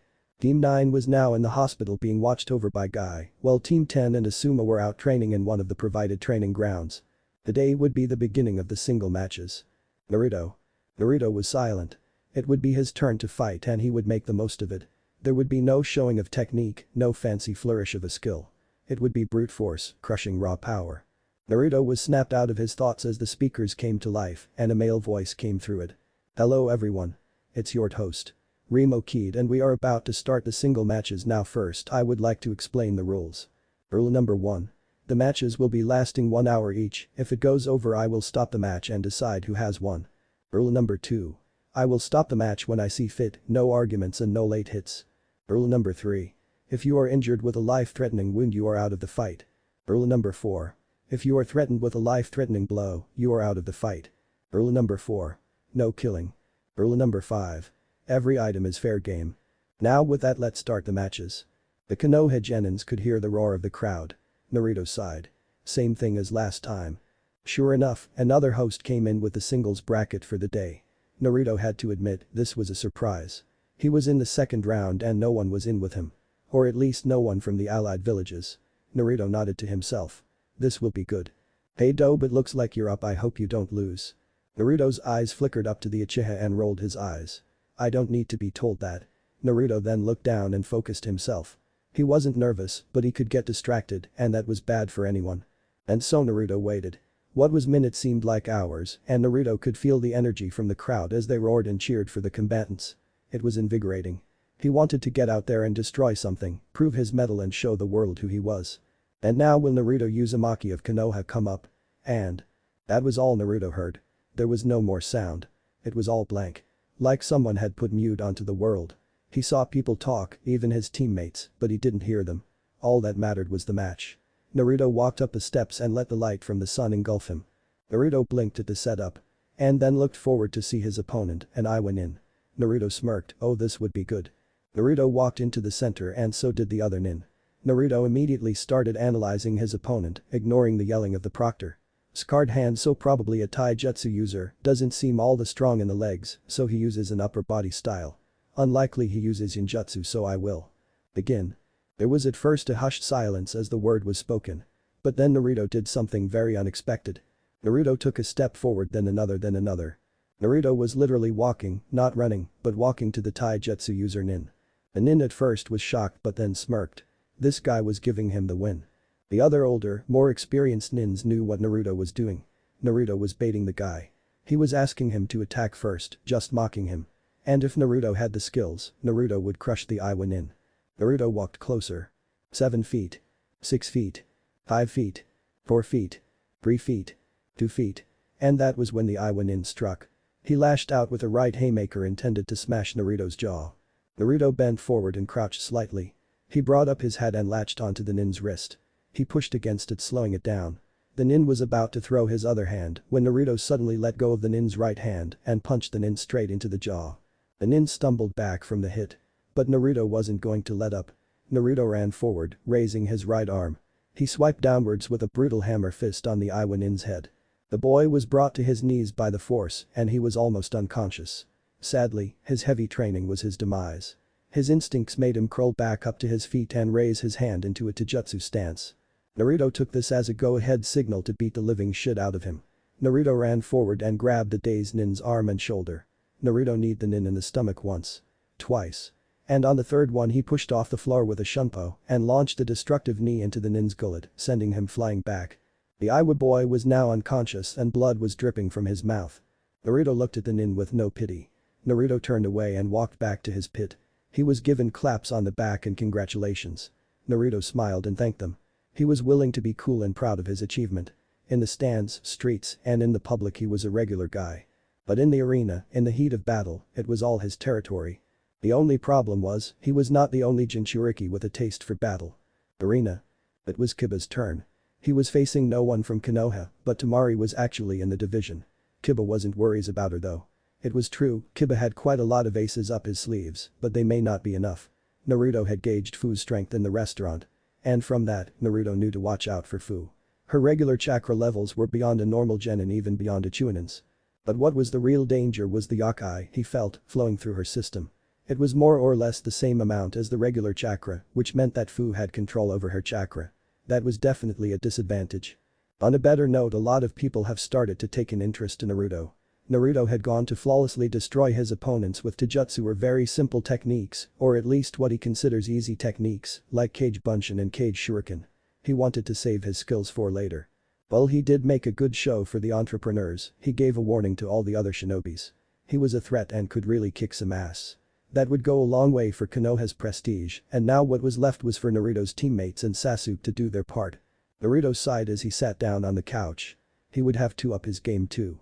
He had read in the scroll that Sarutobi's flame seal had a second level, but this had nothing to do with the seals. It actually had to do with flame manipulation and a hell of a lot of chakra. Naruto was already practicing flame manipulation as he sat down and watched the other genins pace around or talk. In his left hand, which was face down and out of sight, he was holding a fireball, albeit an extremely small and quite harmless one, to control the flame. Of course he would start increasing the size, but right now this was the only way he knew to practice elemental manipulation. Ladies and gentlemen, welcome to the… Naruto looked up towards Kiba who was leaning against the wall, staring at the ceiling and fluorescent lights. Naruto got up and extinguished his flame. He leaned on the wall next to Kiba and said, take it easy for the first few rounds, you won't have to do anything big till the finals. Kiba nodded. Who do I have to watch out for? Naruto scratched his head and sighed.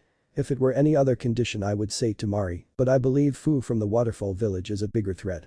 I suggest going all out on her, including using that. You can go all out and I put the fail-safe seals in your waterproof bag. Kiba unconsciously reached for his back pouch to feel for the papers. But as he did this, Kiba's eyes widened. Seriously, she's that dangerous? Naruto nodded. Naruto was about to continue when the speakers called out Kiba's name. Naruto smiled and let Kiba walk towards the entrance. Naruto called after him, good luck man. Shino, who was near the entrance to the arena, patted Kiba on the back and Akamaru on the head. Kiba smirked and walked up. Several matches. As Naruto had predicted, Kiba had won all of his matches with ease. It made the audience wonder.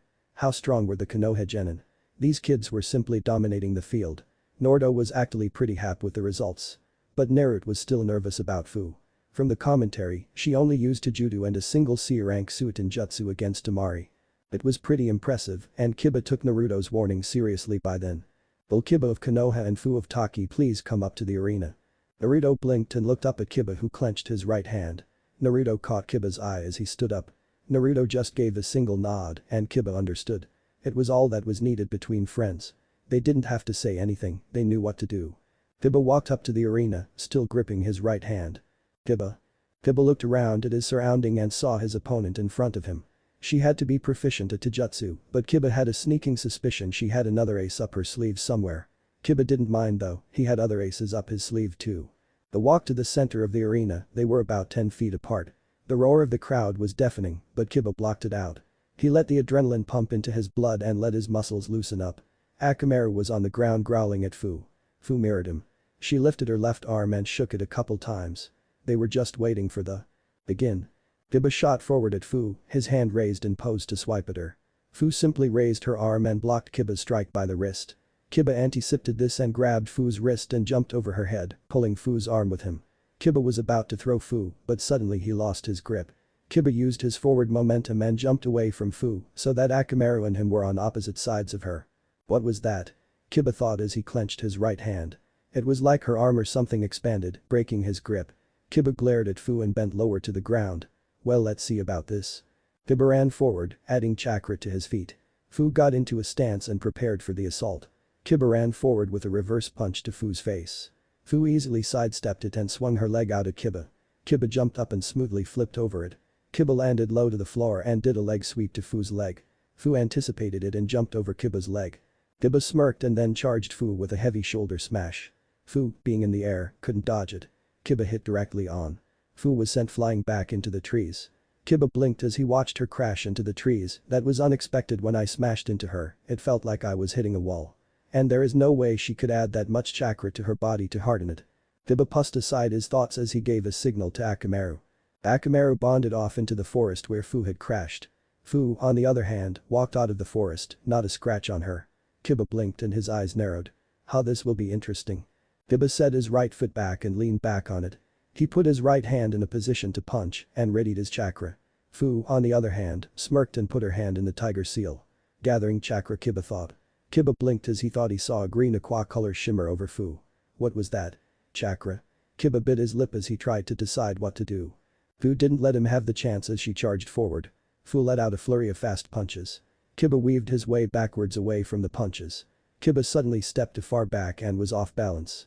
Fu saw this and charged forward with a mid-level punch. Kiba smirked as he let his body fall to the ground. Fu's punch overshot and she couldn't recover since she had put a lot of momentum into the punch. Kiba rolled onto his hands, doing a handstands, and hit forward with both his legs. Fu was hit up into the air. But Kiba noticed something really interesting. His foot never touched her stomach. Kiba jumped up after Fu and yelled out, now. Fu's eyes widened and looked around for another attack. What is he talking about? Fu thought with worry. She tried to turn herself to see another attack, but it was too late. Akamaru burst out from the forest behind her. He was in his Kiba form and was spinning furiously. Fu tried to maneuver her body to dodge the attack, but Akamaru was too accurate. He smashed directly into her. Kiba watched intently as he ran through several hand seals. He was right, Akamaru was hitting Fu dead on, but he was only coming barely an inch of her. The attack was not reaching her. Let's see what happens if I do this then. Kiba thought. If it did what he thought it would, then he would have to bring out the ace. Kiba raised his arm and let electricity circle it. Fu, who was pushed from behind by Akamaru, was now flying towards Kiba. Kiba brutally smashed his hand into her stomach, calling out Raiden. Thunderclaw. A wave of thunder chakra coursed from Kiba's hand trying to shock Fu. Kiba watched the chakra and saw that it dispersed over her body, not even once touching her. Fu was sent flying back into a nearby pond. So I'm right, Kiba thought.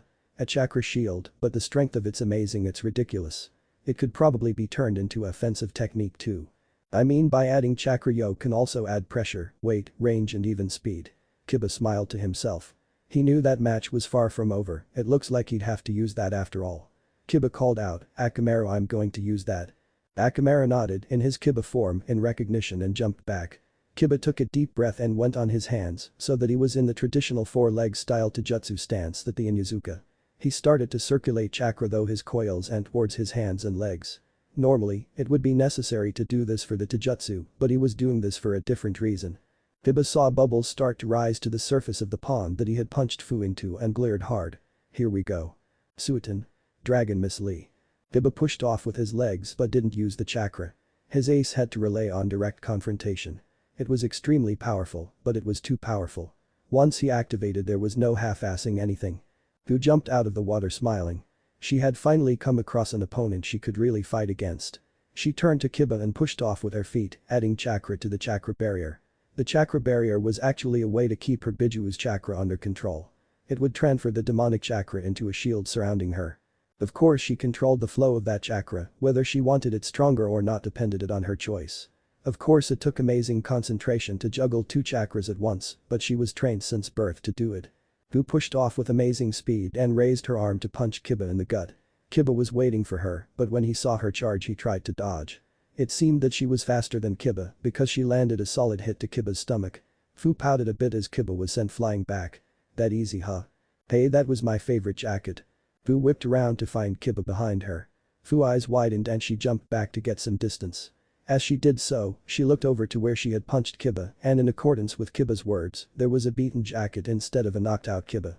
Fu turned around and glared at Kiba. A replacement technique. No way, I definitely felt something. And I didn't sense any genjutsu. Kiba smirked. That was Sanito. Replacement Kiba then disappeared again. Fu's eyes winded as she searched for him. She was suddenly hit in the stomach with the force of a truck going at 70 miles per hour. Needless to say, she flew back and smashed into a couple trees. But luckily, for her chakra shield, she was able to recover easily to find Kiba smirking. Fu gritted her teeth. It looked like she needed to pull out all the stops for this one. Kiba just readied himself again. And even though he was smirking on the outside, his mind was racing on the inside. Okay, two so far without a hitch, but that last one I definitely felt a burn. That means the seal is starting to overheat or whatever Naruto calls it. I can probably only use 3 maybe 4 more of Sanito, guess I have to use the trump. Kiba yelled out Akamaru. Fu's eyes widened and she immediately jumped. She ran through several seals and called out Suiton. Grand Torrent. A nearby pond sprung and shot towards Fu. Kiba's eyes widened. What is she? Akamaru was attacking her from behind. Sadly, since Akamaru was in the air, he couldn't maneuver out of the way fast enough. The Grand Torrent smashed into Fu and Akamaru. Shit. Kiba yelled as he watched the jutsu crush them. As the jutsu fell, Kiba's gut fell. What had happened to Akamaru? Well, at least your puppy is gone. Fu coughed from the side of Kiba. Kiba spun around, still on hands and feet. He saw Akamaru under a tree, drenched and unconscious, but overall fine. Fu was standing a couple feet next to Akamaru, also drenched. Kiba growled out, you'll pay for that. Fu smirked. Let's see what you. Kiba had already dissipated, leaving only an after image. Fu was hit in the stomach but a huge impact after a surrounding boom. Herc. Kiba stopped, but Fu was flying back hard. Fu crashed into a boulder creating a large dust and rubble cloud. Kiba smirked as he said Sonic Gatsuga. Kiba was smiling on the outside, but everywhere else was hurting like a bitch. Passing the sonic barrier was something not many people did, and those who did usually had enough chakra or strength to withstand it. Kiba only had the speed, not the fortitude. Kiba looked through the dust where Fu had landed. When it had barely cleared, Kiba realized she wasn't there. Kiba looked around for her, but he was suddenly pushed down by gallons upon gallons of water. ARRGG, Kiba cried out. Fu then came down with a vengeance. She had used another Grand Torrent, but this time in the air. She pushed down Kiba to immobilize him. Then she raised her arm and smashed hard on Kiba's back. Not enough to paralyze him, but enough to hurt him considerably. There were cracks on the ground where Kiba was hit. Fu smirked at her results, but it was short-lived. Kiba's body flickered twice and disappeared. Shiden. Atsuga raging storm. Fu knelt down and put all her concentration into the chakra shield. It was lucky she did that since she was pelted over and over again by spinning missiles. Kiba looked at Fu and saw the sweat pouring down her face. I almost have her. Kiba came around for another pass when he felt a sharp pain. Argg. Fu blinked and looked to her right side. Kiba was there laying on the ground in obvious pain. At first Fu was wary, but Kiba the groaned out P. Proctor I give up. Fu blinked and walked over to Kiba. What's wrong with you? Kiba turned over onto his back, panting out, seals are killing me. Seals? Kiba nodded wearily. Yay, Naruto made them could you, do me a favor and reach into my pouch and get out the pieces of the paper with the kanji reverse on them. Fu bent down and did so. And what do you want me to do with these? Kiba said painfully. Put them on my wrists and ankles. Fu did so and as soon as she did so, Kiba relaxed. Fu smiled and helped Kiba up. Well that was a good fight. Kiba nodded and said. Yay, I guess we'll continue it later huh? Fu nodded happily. Yay it'll be fun to fight you. Kiba smirked as he wobbled over to get Akamaru and leave the stadium. Yay. Naruto. Naruto's eyes widened as he heard the news. This was enlightening. He would have to hear the details from Kiba. Fu would definitely be someone to watch out for. Well Naruto knew that in the first place, but this was on a different level. Naruto smirked apprehensively as he thought of all the fights that would soon come. Well, I think it's time to start training or recreate that Naruto thought with glee.